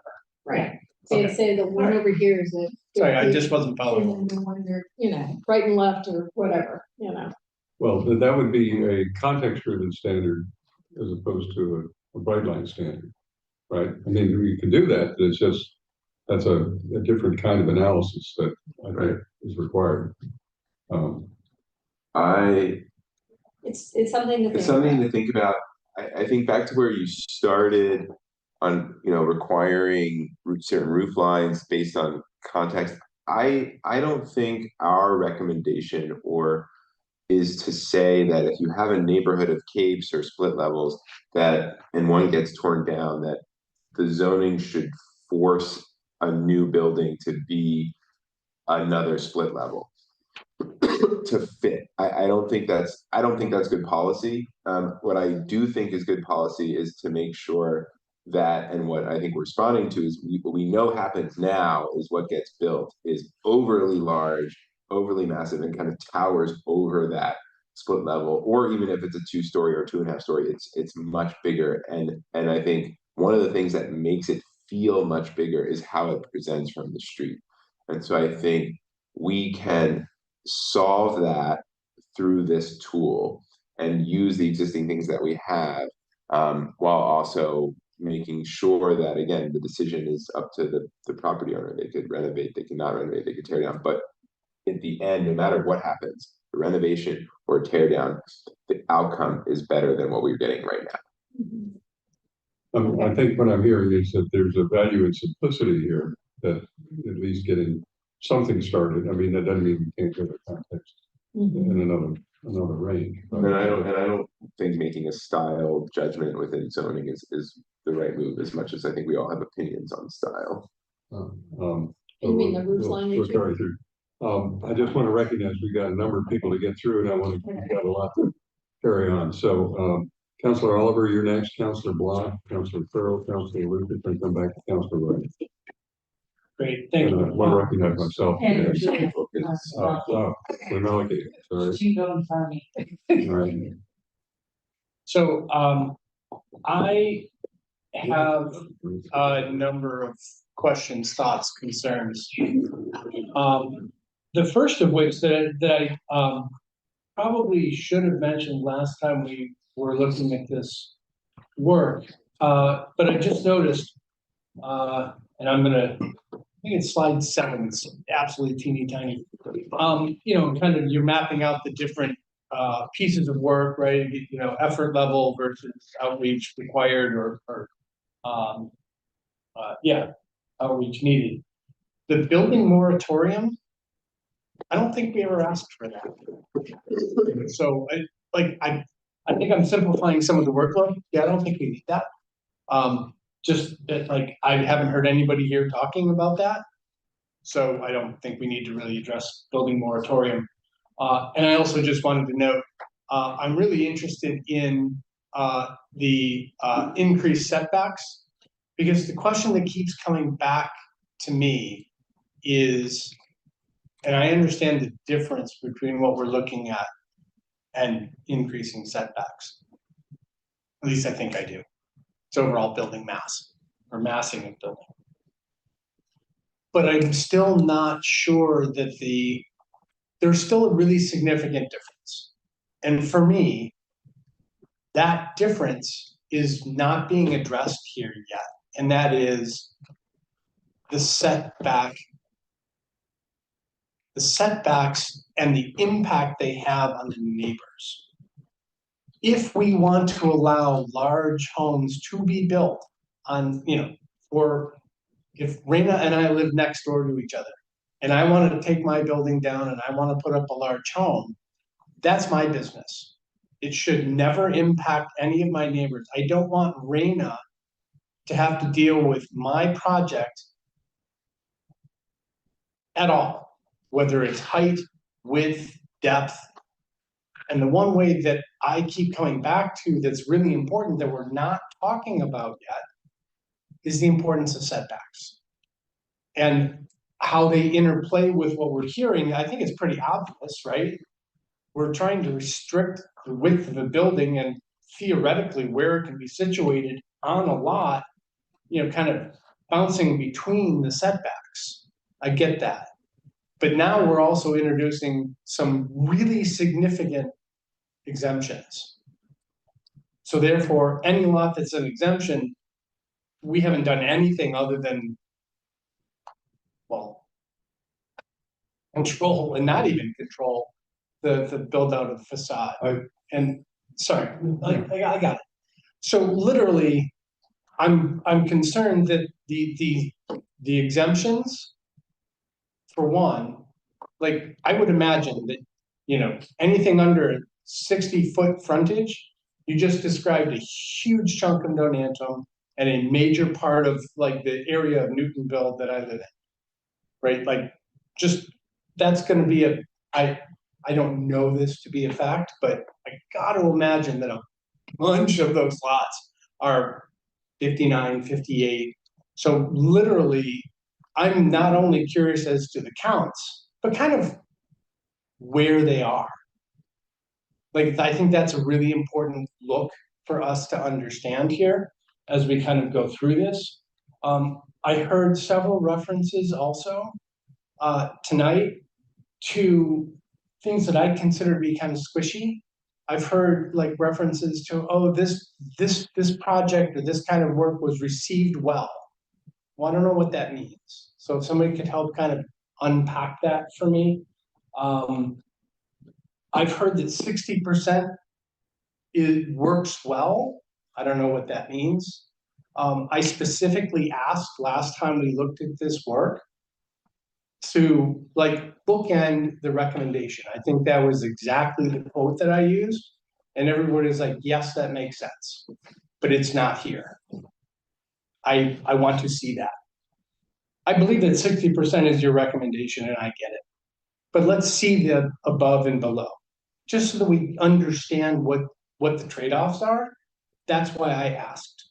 That's important.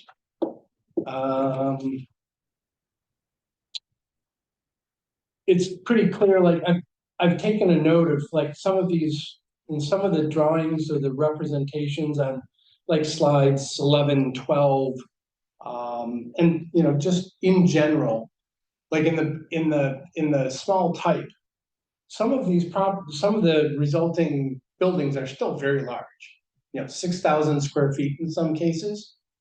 So I get that we're still looking to accommodate that type of build or that type of replacement home in this case, because we are talking about this as an extension of tear downs. But it does seem to me that, again, reinforcing the need to look at setbacks here, because we start putting or allowing those 6,000 square foot homes in areas that might be a little bit tighter, and setbacks become a thing that is or was specifically brought up in the items that we docketed. These are just kind of some of the threads that concern me with this. It wasn't lost on me that 2 of the 3 single or 1.5 story builds were already under 60% by choice. Leads me to believe that, well, maybe there's some wiggle room there that we might want to take a look at. Those are corner lots as well. Oh, they're both corner lots? Both corner lots. Oh, that's interesting. Let me just, Councilman, I tend to agree with you about the question of, let's look at some other things, but I think the question is, what guidance do we give for the next round on this specific response? I think I'm giving some guidance, right?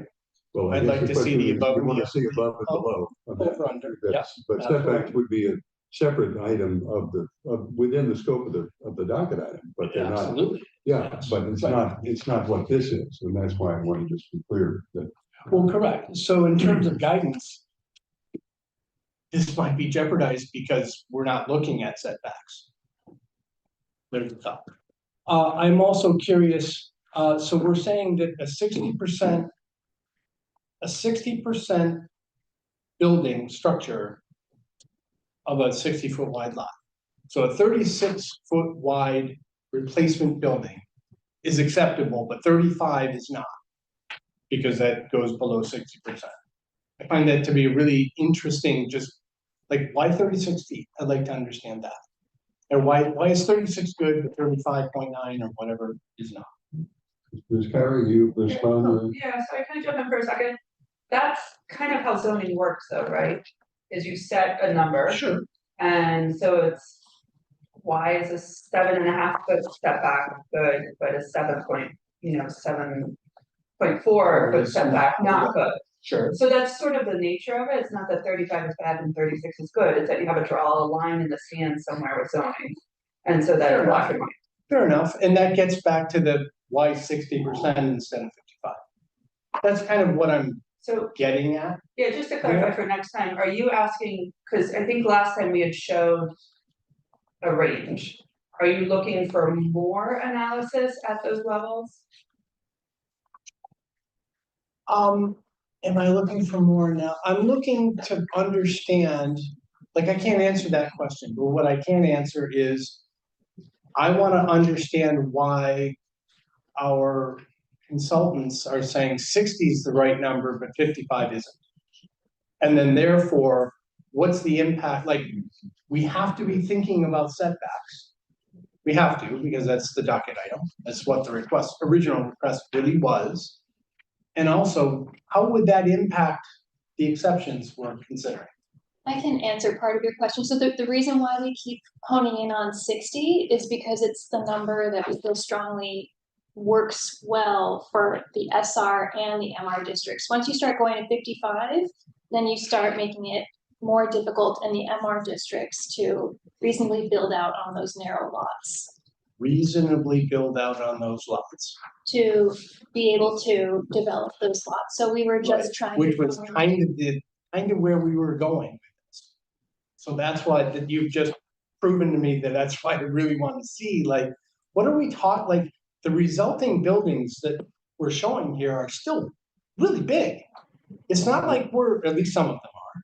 Well, you're also pulling the narrow lots that are in your ward aren't 22,000 square feet, most of them. Not even close. So the FAR that we're showing, or the 6,000 square foot build, is based on a 22,000 square foot lot. So absolutely, it's all going to be based on lot size. Yep. I don't think we want to restrict those narrow lots than they already are more restricted, right? And I imagine those, if we go around home by home, those narrow lots have homes that are already sitting very close to that 7.5 foot or beyond those that are non-conforming already, and no one has a problem with that. So I think we're trying to allow for quality forms that we think based, again, and analyzing the teardowns that we're seeing, that people complain to you about, that then you complain to us about, that the zoning doesn't allow those. So does allow them. That the zoning doesn't allow those to happen. The big ones.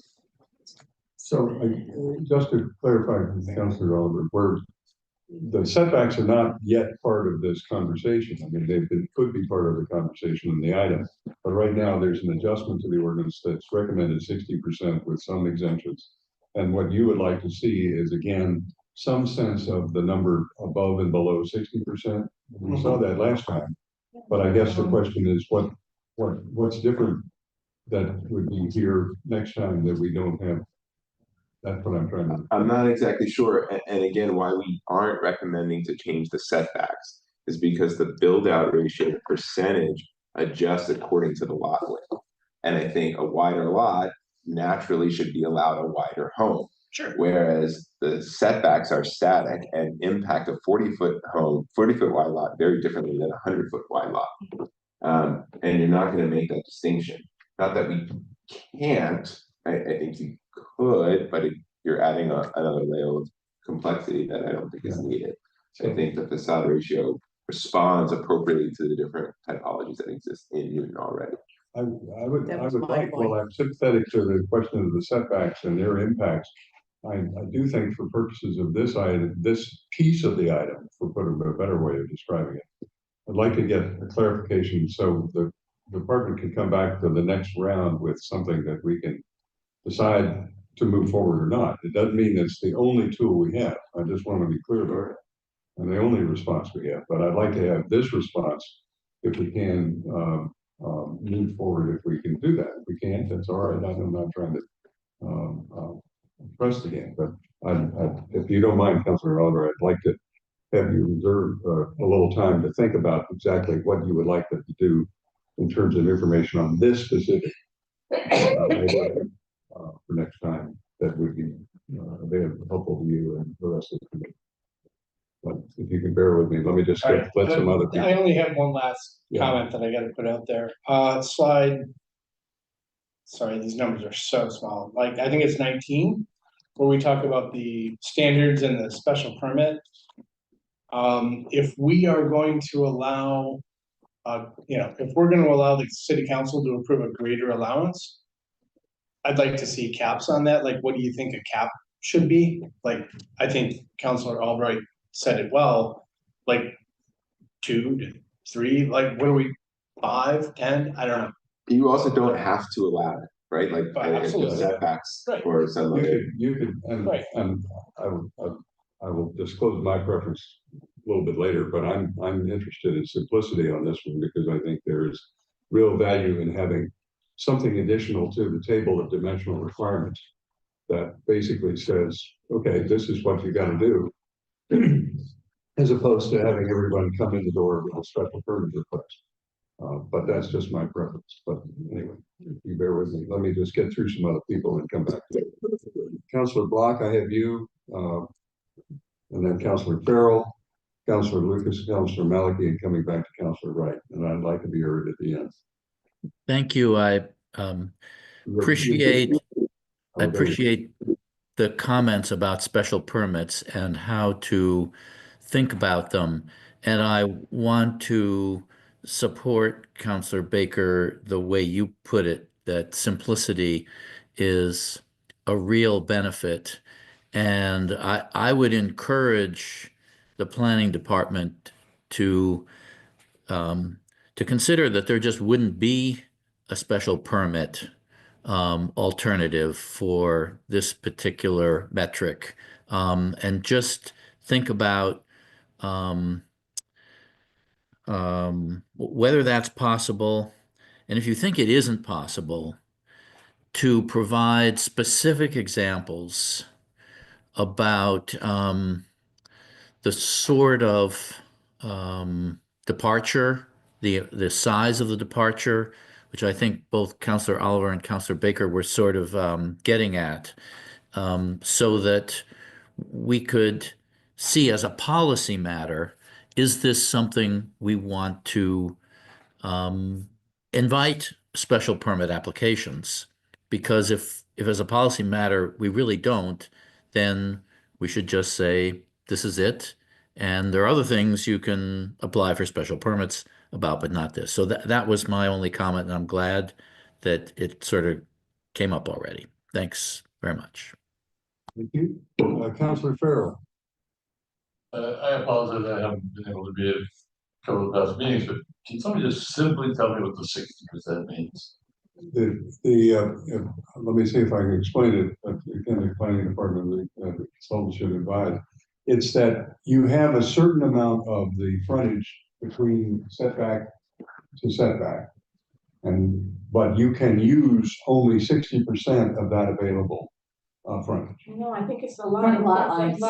I'm sorry, I beg your pardon, that I got it wrong. 60% of the full front lot. The full front lot. Mhm, which you can then take that number and build within the setbacks. Within the setback, thank you, okay. All right, everybody who's listening, strike my comment. Rewind. I'm with your comment. Let's see. I was saying if it was that, never mind what I just said. Yeah. Yes. I think, I mean, I haven't put the slide, but if you have a 100-foot wide lot, your setbacks are 7.5 feet. So that leaves you 85 feet. Can we just look at the? I'm gonna put it up. I know this house pretty well. And the first thing is, when you look at the two on the left compared to this one, there's been no landscaping done on the one that's on the right. But there has been since, and that changes the appearance of the house dramatically. It also, if you drive down Parker Street, you wouldn't all of a sudden go like, oh my God, look at that monster house. It does fit in to a large degree to the neighborhood. But you also look at this house, it's got 10-foot sideways. Side. Where? 9.7, 9.7. I mean, it's out of a lot, but it's got 10-foot sideways. So I don't know what you're doing. Do you mean to say then that this house would have to be even narrower? No, we're Could go proposing. even wider. We're proposing an exemption. No, No. it doesn't have to do with the setbacks. There's an exemption for 1.5 stories, so they can just go to setback to setback. So right now, that means it would be 7.5 feet. Yep. They can make And this they house go wider. to 10. They're at 10, and I Yeah. just think when you look at these three houses, it's important to understand that this has got more than what we want for setbacks. And it's got a lot more landscaping done, which makes it look very different right now. This one, are you talking about The house on the in right. Parker Street that Yeah. you like the way it looks? I actually think it's a very good looking house. Okay. It is an architect built Good to house. know. We can provide a different photo for this. Just go back and take one with the one with the vegetation. But they could have made the house wider. Okay, I'm just saying, they didn't.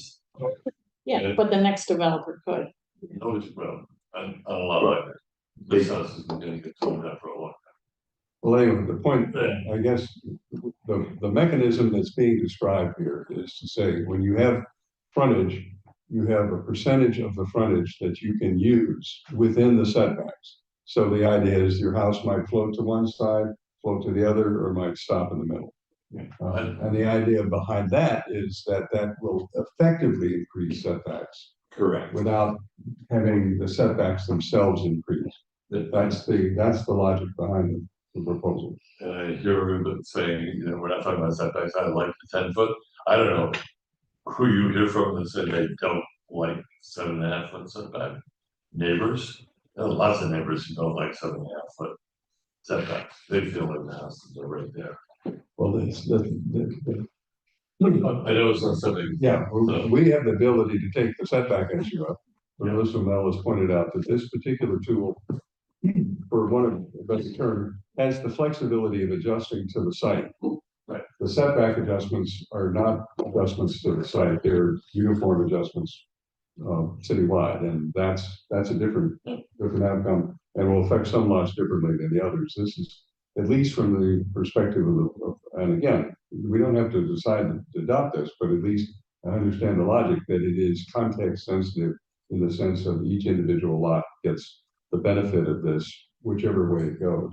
So how wide in this 60% would someone with 100 foot and 7.5 foot setbacks right now? They can do 20-foot setbacks on each side, because they could only build 60 feet wide. they can build 60 feet of their 100. Okay. They've got 7.5 setbacks that they can't go into, so they could move the building anywhere. Yeah, but they could be 7.5 feet on one side, and then they'll have 32.5 feet on the other side. Unless there's a site reason, unless there's some significant site topography, most homes will be centered within their lot. Right, so I think, and also just to some previous comments, to say that we're not talking about setbacks is somewhat of a mischaracterization, given that this does effectively increase setbacks. Yeah, we're not talking about changing the setbacks. Correct. But there's an effect on there's an effect on how much the building is close to a neighbor because there's less of the frontage that can be consumed. Correct. So the effective setback will go up. Will But we increase. don't, but the simple bright line setback is. We are effectively increasing setbacks. But not on the small lots. Well, Where it'd be a burden. all right, let me go down the list here. Councilman Lucas, you're online now. Welcome. You come to us both in person and virtually. We're honored. I am a multitasker. Thank you. A quick question on the 1.5 story building with the, I think, if I'm hearing correctly, the 60% facade. So that's 1.5 stories for the entire building, right? You can't have a certain section that's 2 or 2.5 stories. That's our recommendation. Okay, But and the what if? exemption would only apply if the entire building is 1.5 or less. Got it. And then what if they build the home 1.5 stories? A couple years go by. This isn't working for us. We want to build an addition and go up to 2.5 stories. How does that play out? So they wouldn't be able, inspectional services would look at the plans and it'd have to comply with zoning. And I think in that case, it wouldn't, if they built, let's say, they built a 1.5 story home that had a 75% build out ratio, they couldn't do that. They couldn't add the 2.5 stories. It's not allowed. So I guess my question would be, I think I was Counselor Block who asked the question. Are they not allowed to apply for a special permit? That is up to city council. Our recommendation at the moment is to have a special permit allowance. But that doesn't mean there needs to be one, just like there isn't one for setbacks, right? So I'm still not understanding. Are they allowed to apply for a special permit? As a proposal is drawn, yes. But it doesn't have to be done that way. That's a good point. I understand. So they could build their 1.5 story building. I get that. They decide a couple years later it isn't working and they want to go to the 2.5 stories. Are they allowed to apply for a special permit? As proposed, and if the city council adopted it, yes. So they could apply for a special permit. Under the model that's being proposed. Okay, good. And I think what Councilor Block was getting at was, and maybe he can correct me if I'm wrong, can we write something into this ordinance, not tonight, obviously, but before we vote on this, could you write it into the ordinance that they are not allowed to apply for a special permit? Yeah. Yes. Okay, good. So I think I'm getting this whole setback, facade, building height thing. I'm still very confused on the docket item. And it's 8524, requests for discussion and possible amendments to enhance the preservation of existing homes. I thought we'd be talking about, things like the demo delay ordinance, landmarking, things that actually will, preserve existing homes in Newton. This is just different building dimensions for developers to play with. No? That is true. That is absolutely accurate. And we've had a conversation in committee about the challenge of how we deal with what you've described. What we've been doing in the process of our work has been to change how the buildings that replace tear downs look. So for instance, we changed the height. We've added the retaining walls, right? We've done, not changed the height, we changed where height is measured from the original grade rather than finished grade. So we've done some things to improve how they look on the street. This is another iteration of that same effort, but that doesn't mean we finished our business on the docket. So there are other questions that the committee can consider. Right now, we're talking about, can we do something relatively quickly that will improve what is getting built when things are torn down? Well, also to add to that, if you start putting parameters on what can be built, it might be less likely that things will be. Yeah, I hope so. But that's hopefully the result too. And I just want to add, I think this also gets back to Councilor Oliver's point, is that when you look at the homes that are being torn down, the vast majority of them, the delta between what exists and what is getting built is so great. The value that is on the table is so great that the only way to stop those from being torn down is a moratorium. So maybe this council or committee hasn't uttered those words out in public, but that is effectively what you are talking about if you want to stop the tear downs of most homes that are being torn down. all right, so let me continue down because we've got a lot to get through tonight. I want to make sure everybody gets a chance. Councilor Maliki? I'm all set, Chair. Thank you. Sorry. Thank you. Thank you, Councilor Lucas. I didn't mean to cut you off. I'm just trying to move the process along. My error.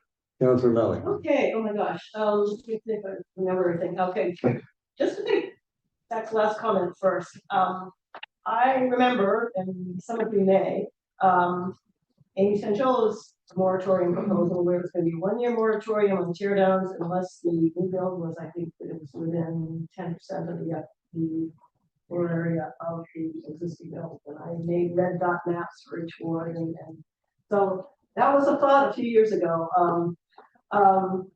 I have a quick question first. On the so-called 1.5 story buildings, what would the maximum height of a 1.5 story building be? Ooh, the exact number to the pitch of the roof. I mean, 22 feet is the accessory building allowance, so I would imagine somewhere around there. Yeah, let me see if we spell it out in the ordinance right now. Good question. Yeah, I don't need an answer right now, but the reason I'm asking is because it just seems like floor heights are getting taller, and what we think of as the traditional cape is sort of a low-rise building. And if you allowed this 1.5 story exception, you could end up with significantly taller building than the capes that we look at. So that was my question and one comment. Coming back to this, what to call it, XY axis with the policy recommendations and difficulty of outreach and level of analysis. It kind of as an outsider watching this, I really appreciate we got the retaining wall first step item done and the building height measurement from the original grade or new whichever is lower done. But other than that, it seems like now this docket item kind of got hijacked away from the stated goal to we're focusing on the maximum facade build out, which is not a bad thing, but by this very own graph, it's the one with the least effect on really no effect on preserving current housing stock. And it seems like the only effect it would have on preserving existing housing stock would be on the narrow lots where it wouldn't be possible to build anything but a skinny house if you tore down the existing house. But then you're proposing exempting those, so that seems to take away the only kind of likely impact on reducing tear downs for this particular item. But I mean, I think maximum facade build out is not a bad idea, added on to what we have and still plowing ahead as soon as we can to the FAR and the increasing actual setbacks ideas. So, and I like to support Councilor Wright's comments about at least a 10-foot setback, and agree with Councilor Baker on making this simple, making the maximum facade build out percent a fixed number, not something that can be bargained away in a special permit. Keep it simple, like a setback, bargainable. And I did have one more question. How is the basically the width of the house measured?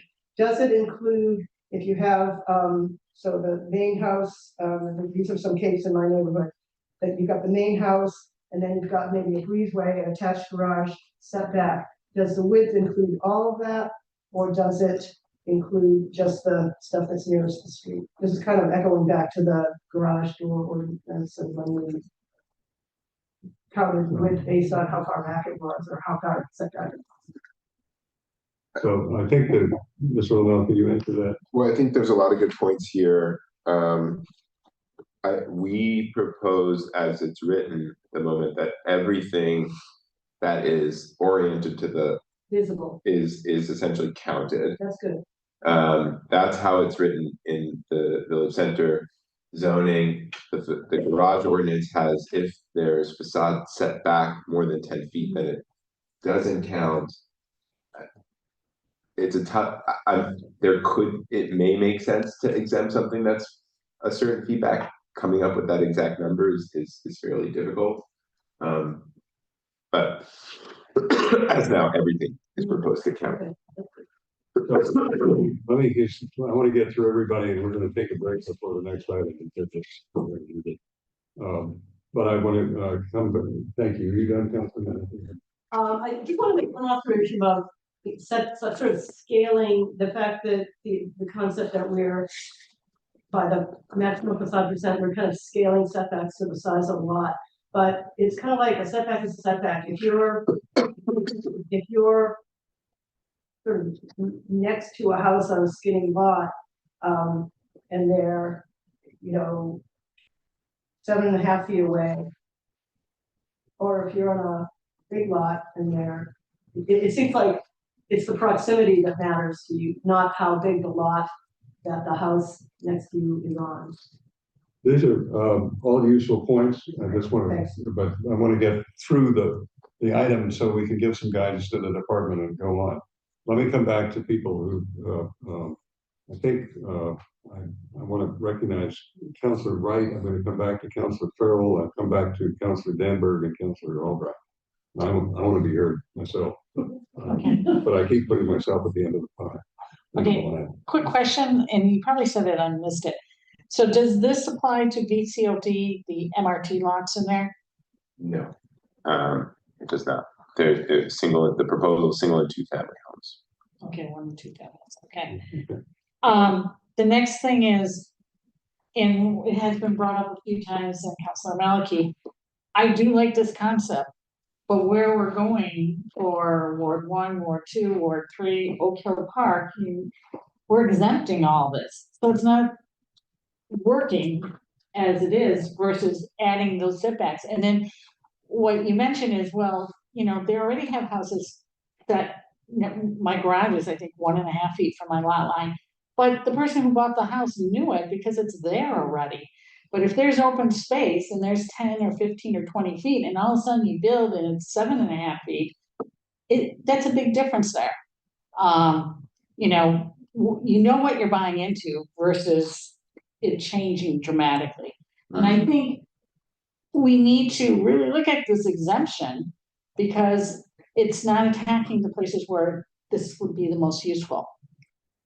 And the whole thing with the capes, are a lot taller versus a ranch. You see long ranches, that's pretty natural, and it's 1 story. That isn't as intimidating as you put up on, a half story, which is really 2 stories, a second story, so it's a lot different. Okay, let me come back to Councillor Farrell and then Councillor Danberg and Councillor Albright. Only partially consistent with what I said, that if you could prevent developers, if you could say that no house can be more than a maximum 50% stucco, and it can't be white. You would just persuade a lot of people. That's somewhat conceited. Unless it's real stuff. Well, we value your contributions. Thanks for Councillor Danberg. Thank you. I just have a quick question. I know the case where, like a lot of building nowadays, the builders plan on building a very large, deep cellar basement, with the idea that later on, after everybody goes home, more FAR will be created in the basement. These basements very often have window wells that come out 4 feet, 3 feet, 4 feet. Can those window wells go into the setback, or must they be, must they respect the setback? I believe they need to meet the setback. There's limited exemptions to what can go into the setback.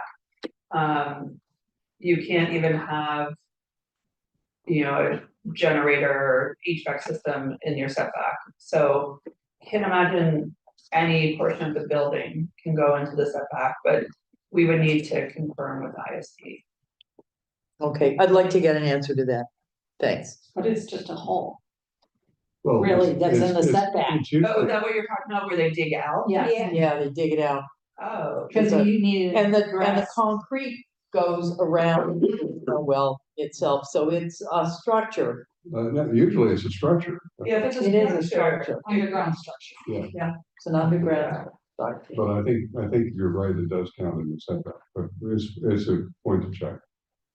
Okay, Councilor Albright. So, with respect to setbacks, in my ward and in Ward 1 and Ward 3 and Ward 5, we have lots of old houses that are use that 7.5-foot setback, and I don't wanna make all those houses suddenly non-conforming, because I think there are people that buy into those houses and they're happy with them, and it's a slightly urban landscape, and I'm okay with those. So I would not like to see us change the setback to be 10 feet in all these areas. And I do think that setting this 60, I'm not there yet on the 1.5 stories with the exemption, but I do think that limiting the build out to 60% will have an impact on what the developers do. And we just have to be careful that we haven't made it too easy to do things with the exemptions. That's my only concern, but I think this is the right way to go, certainly to start with.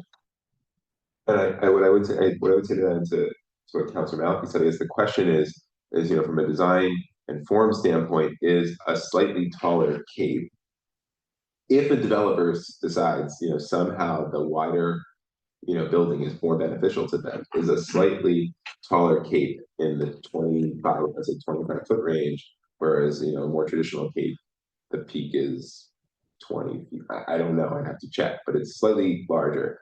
Is that a better outcome than the typical 28, 30-foot tall 2-story or 36-foot tall 2.5-story? Like, I think we want to incentivize a variety of forms, ideally any of which are considered quality and a good outcome. So, is everybody? You get to have your say now. Yeah, I just want to throw in my 2 cents. I'm very sympathetic to the concerns that people have raised about tear downs. I don't minimize that at all. I hope we can continue that conversation. I do think that this is an idea which will improve the quality of the streetscape that we have.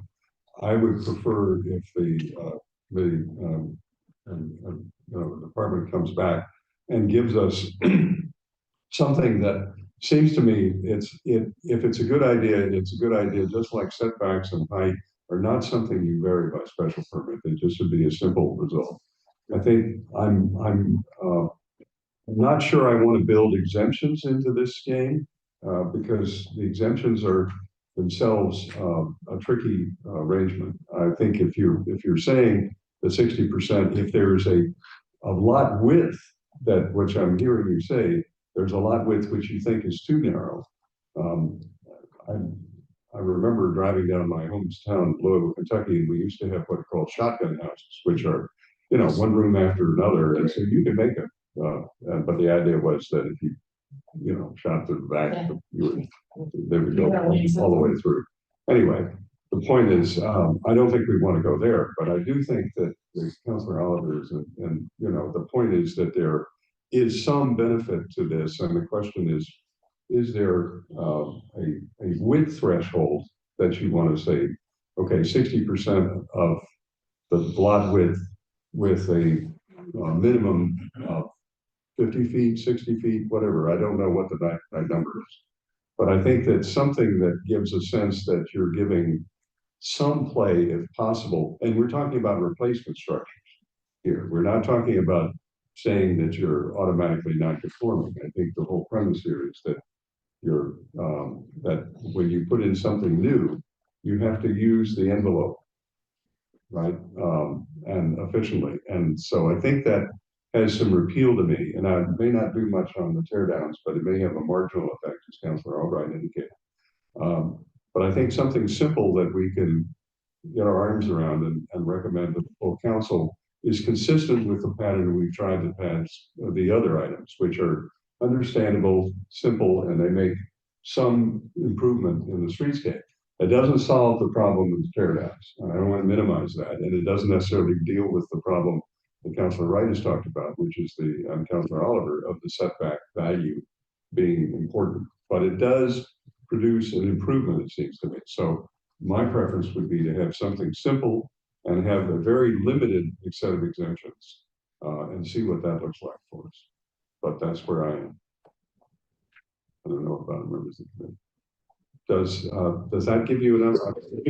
Oliver, I want to make sure we get your answers, but maybe you can give them to the department a little bit offline in terms of the variance between 55 and. Yeah, I need to, it's here, but I couldn't give this, yeah. I will write it up and submit it. Yeah, so that everybody. I just think would be helpful. Yep. Again, And by the way, feel free to go we already did that, it's here. By all means. I'm learning that I think a little bit differently, like you're coming at it from a different angle than I am, and you've said a few things tonight, Zach, I'm like, oh, interesting. So anyway. So in terms of giving guidance to the department, first, can I just take a little bit of sense to the committee about discrete issues? Do you want to have it simple, or do you want a special permit? Not anybody on the committee? Anybody for a special permit? I'd be willing to hear what guidance you could give the land use committee to limit what they could ask for. Well, the cap is one. Councilor Oliver indicated. You could say go up to 65%. Easily. A bright line is an easy piece they could do. But the question is there a standard that's not a bright line? Like, I really like it. That's not a very good standard, but it's maybe one that is what happens. So, but we can certainly ask them for that if you want to do that. But my preference, again, that's just my own preference, is a simple version. But you're asking for some sort of guidance from the department if they were going to flesh out what a special permit would do. Yeah. What would they recommend? Make a judgment if we like it or not. Yeah, it shouldn't be a cap, shouldn't be anything, just with some subjective, because that's the land use committee's job. Yeah. How about the idea of height exemption? How do people feel about that? Anybody in favor of the height exemption, or would you rather have no height exemption? This is whether you have 1.5 stories or What do you mean? Like ranches are naturally long. Well, what the department has recommended is that the limitation would not apply if your building is low, right? Now, the question is, we could say, no, we just want a general, like the street frontage doesn't care what your building is. Setbacks doesn't care what your building is. Height limit doesn't care what your building is. It's basically there. My preference again is simplicity. I would not make a distinction on the basis of the form, but that's just my preference. I just want to see where the committee is, because we need to get the guidance to the. Well, I was impressed by Councillor Farrell saying that he thought that house that I thought was ugly, he thought it was wonderful. So I think we just need a little bit more information. Well, at what time? That's what I need to know. Maybe there's an upset, maybe 80%, maybe you can go above 60%, but not beyond 80%. I don't know. I'm talking about the height problem. The question is, the department's saying there would be an exemption if you're using 1.5 stories. Right, yeah. How do we feel about that? I prefer no exemption, but I just don't know whether members. So I prefer exemption for just a 1 story for a ranch. For 1 story, not 1.5? I prefer an exemption if perhaps you set an upper limit. Of what? Of 1.5 stories? No, not of stories, of build out. So instead of 60%, it could be up to 80%. Well, but it's not an exemption, it's a different stand. Okay. Right. No. Do you want to have anything that relates to the height of the Yes, building? I do. You do. And Councilor Danvers? I think I would want to relate to the height of the building. My concern is. I would want an exemption. Yeah, Councilor. Okay. Thank you, Councilor. Right. Well, I feel like we're incentivizing the 1.5. So if we do this, if we say, You are. no, yeah, and I think that it's appropriate in specific neighborhoods, Again, part of the difficulty here. All right, you can't. There's, it's like the old phone booth that you may remember. It gave you a choice of light or air. Remember, this is what we've got. We've got to have a choice. we can't constantly, either you say, we're gonna do everything on a context basis, or we're gonna have some rules that are gonna be relatively simple we can apply. Now, we're glad to have the committee. I hear a sense from Councilor Kalos and other members of the committee that they like the idea of some sort of incentive for lower structures, right? Okay, I live with that, but I just want to give guidance to the department, right? So we've got that piece. What about the point about just a minimum? The narrow lot is exempt. Councilor Oliver has some concerns. There's concerns that this will impact areas of the city. Not at all, because of they're already narrow lots. Do you want to say that this is 60% generally, and then there's something lower than 60 feet? Because there's a point at which the net effect of that is going to make the lot increasingly narrow for building. But that's So then they don't tear down. That's your well, solution.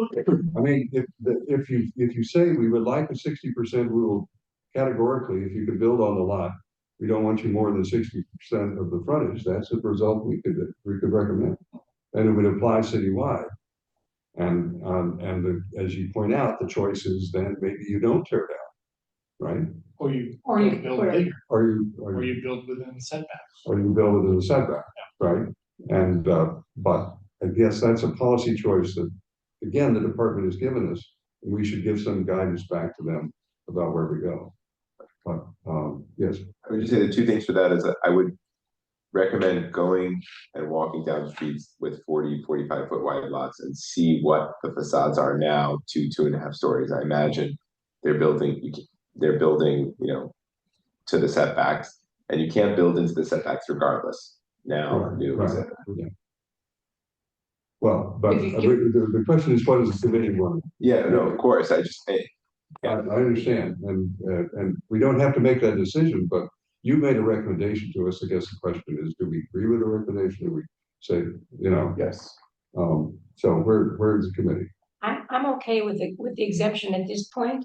I wish you would give us, like 6 examples to go drive by those 6 examples. That would And be then helpful. would be smarter at the next meeting. So provisionally, we keep the exemption for the very narrow lots, right? So we've got back, basically, we're giving back to the department the recommendation that they give back to us more information on what they proposed, but with some guidance about the special permit criteria, right? And some information about the narrow lots. Is that what I'm hearing? Everybody, Councilor Kalis, or up there, Councilor Crispin? He's still there somewhere. Councilor Wright. What about, it sounds like we kind of settled on 60%, but like John and I aren't. Yeah.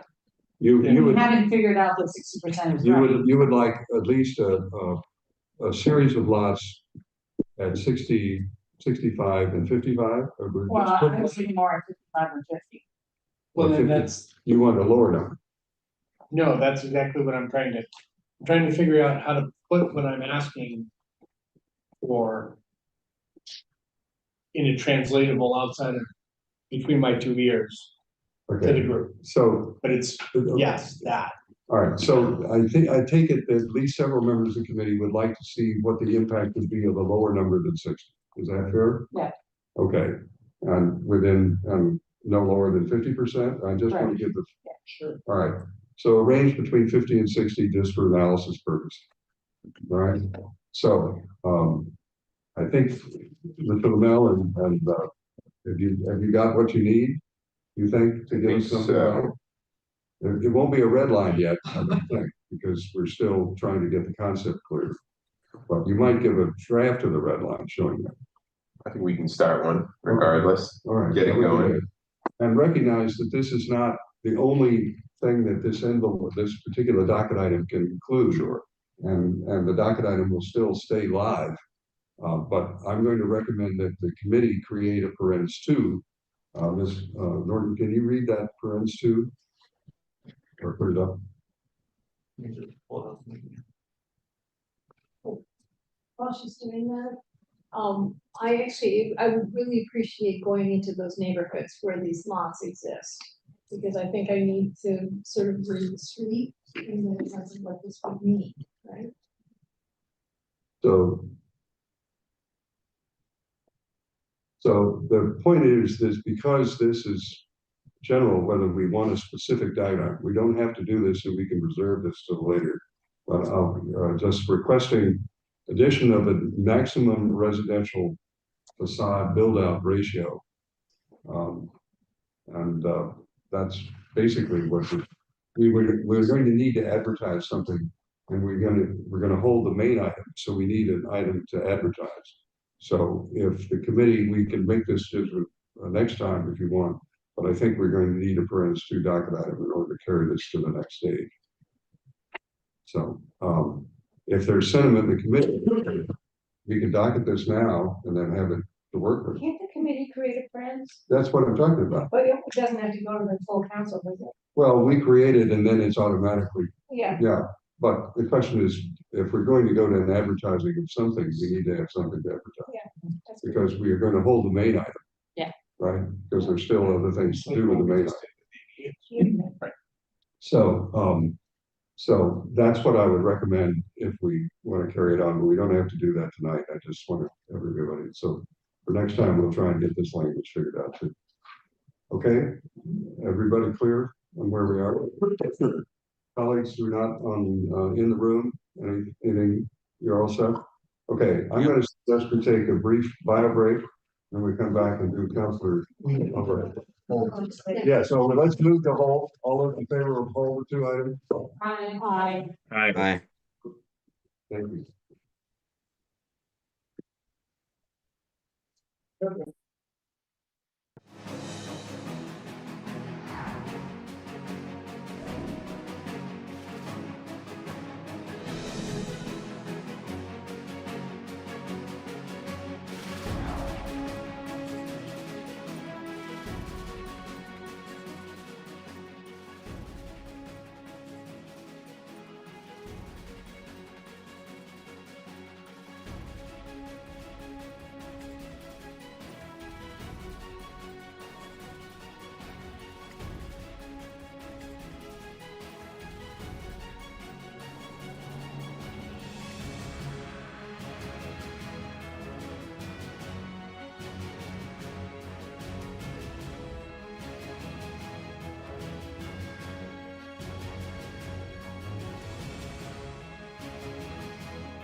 Councilor Crispin and Councilor Kalis.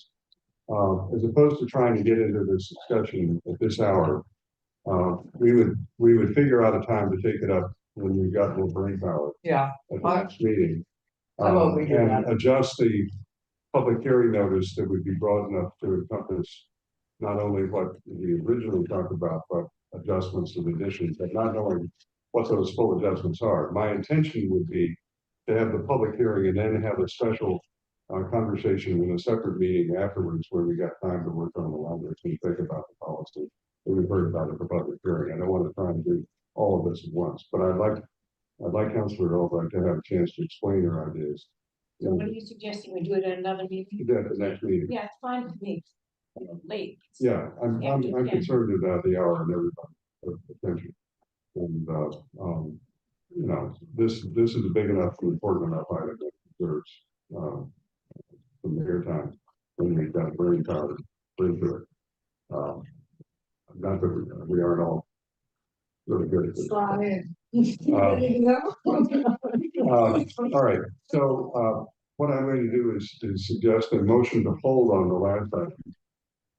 And we'll take it up, you know, work out the calendar and work out with the clerk that the advertisement is, going to be broad enough to encompass some additional matters, but that doesn't mean we, you know, that we can hear them, but then after you decide what you want to be heard, because you may not, some of the items that you have may not be things you want to carry forward, it's up to you.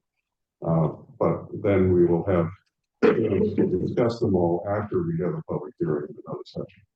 Okay, is everybody cool with that? So we wouldn't discuss them before the public hearing?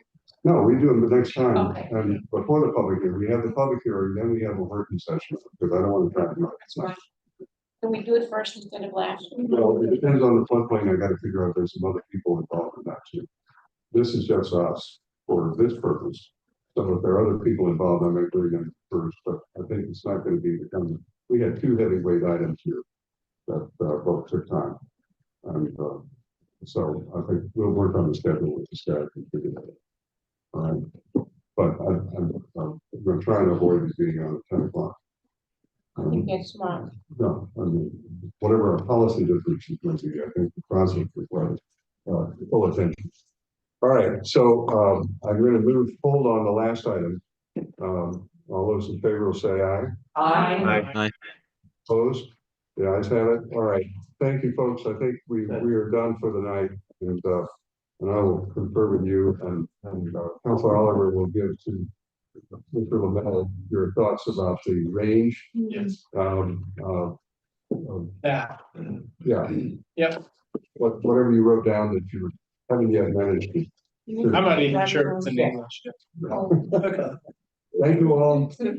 Got it. Okay.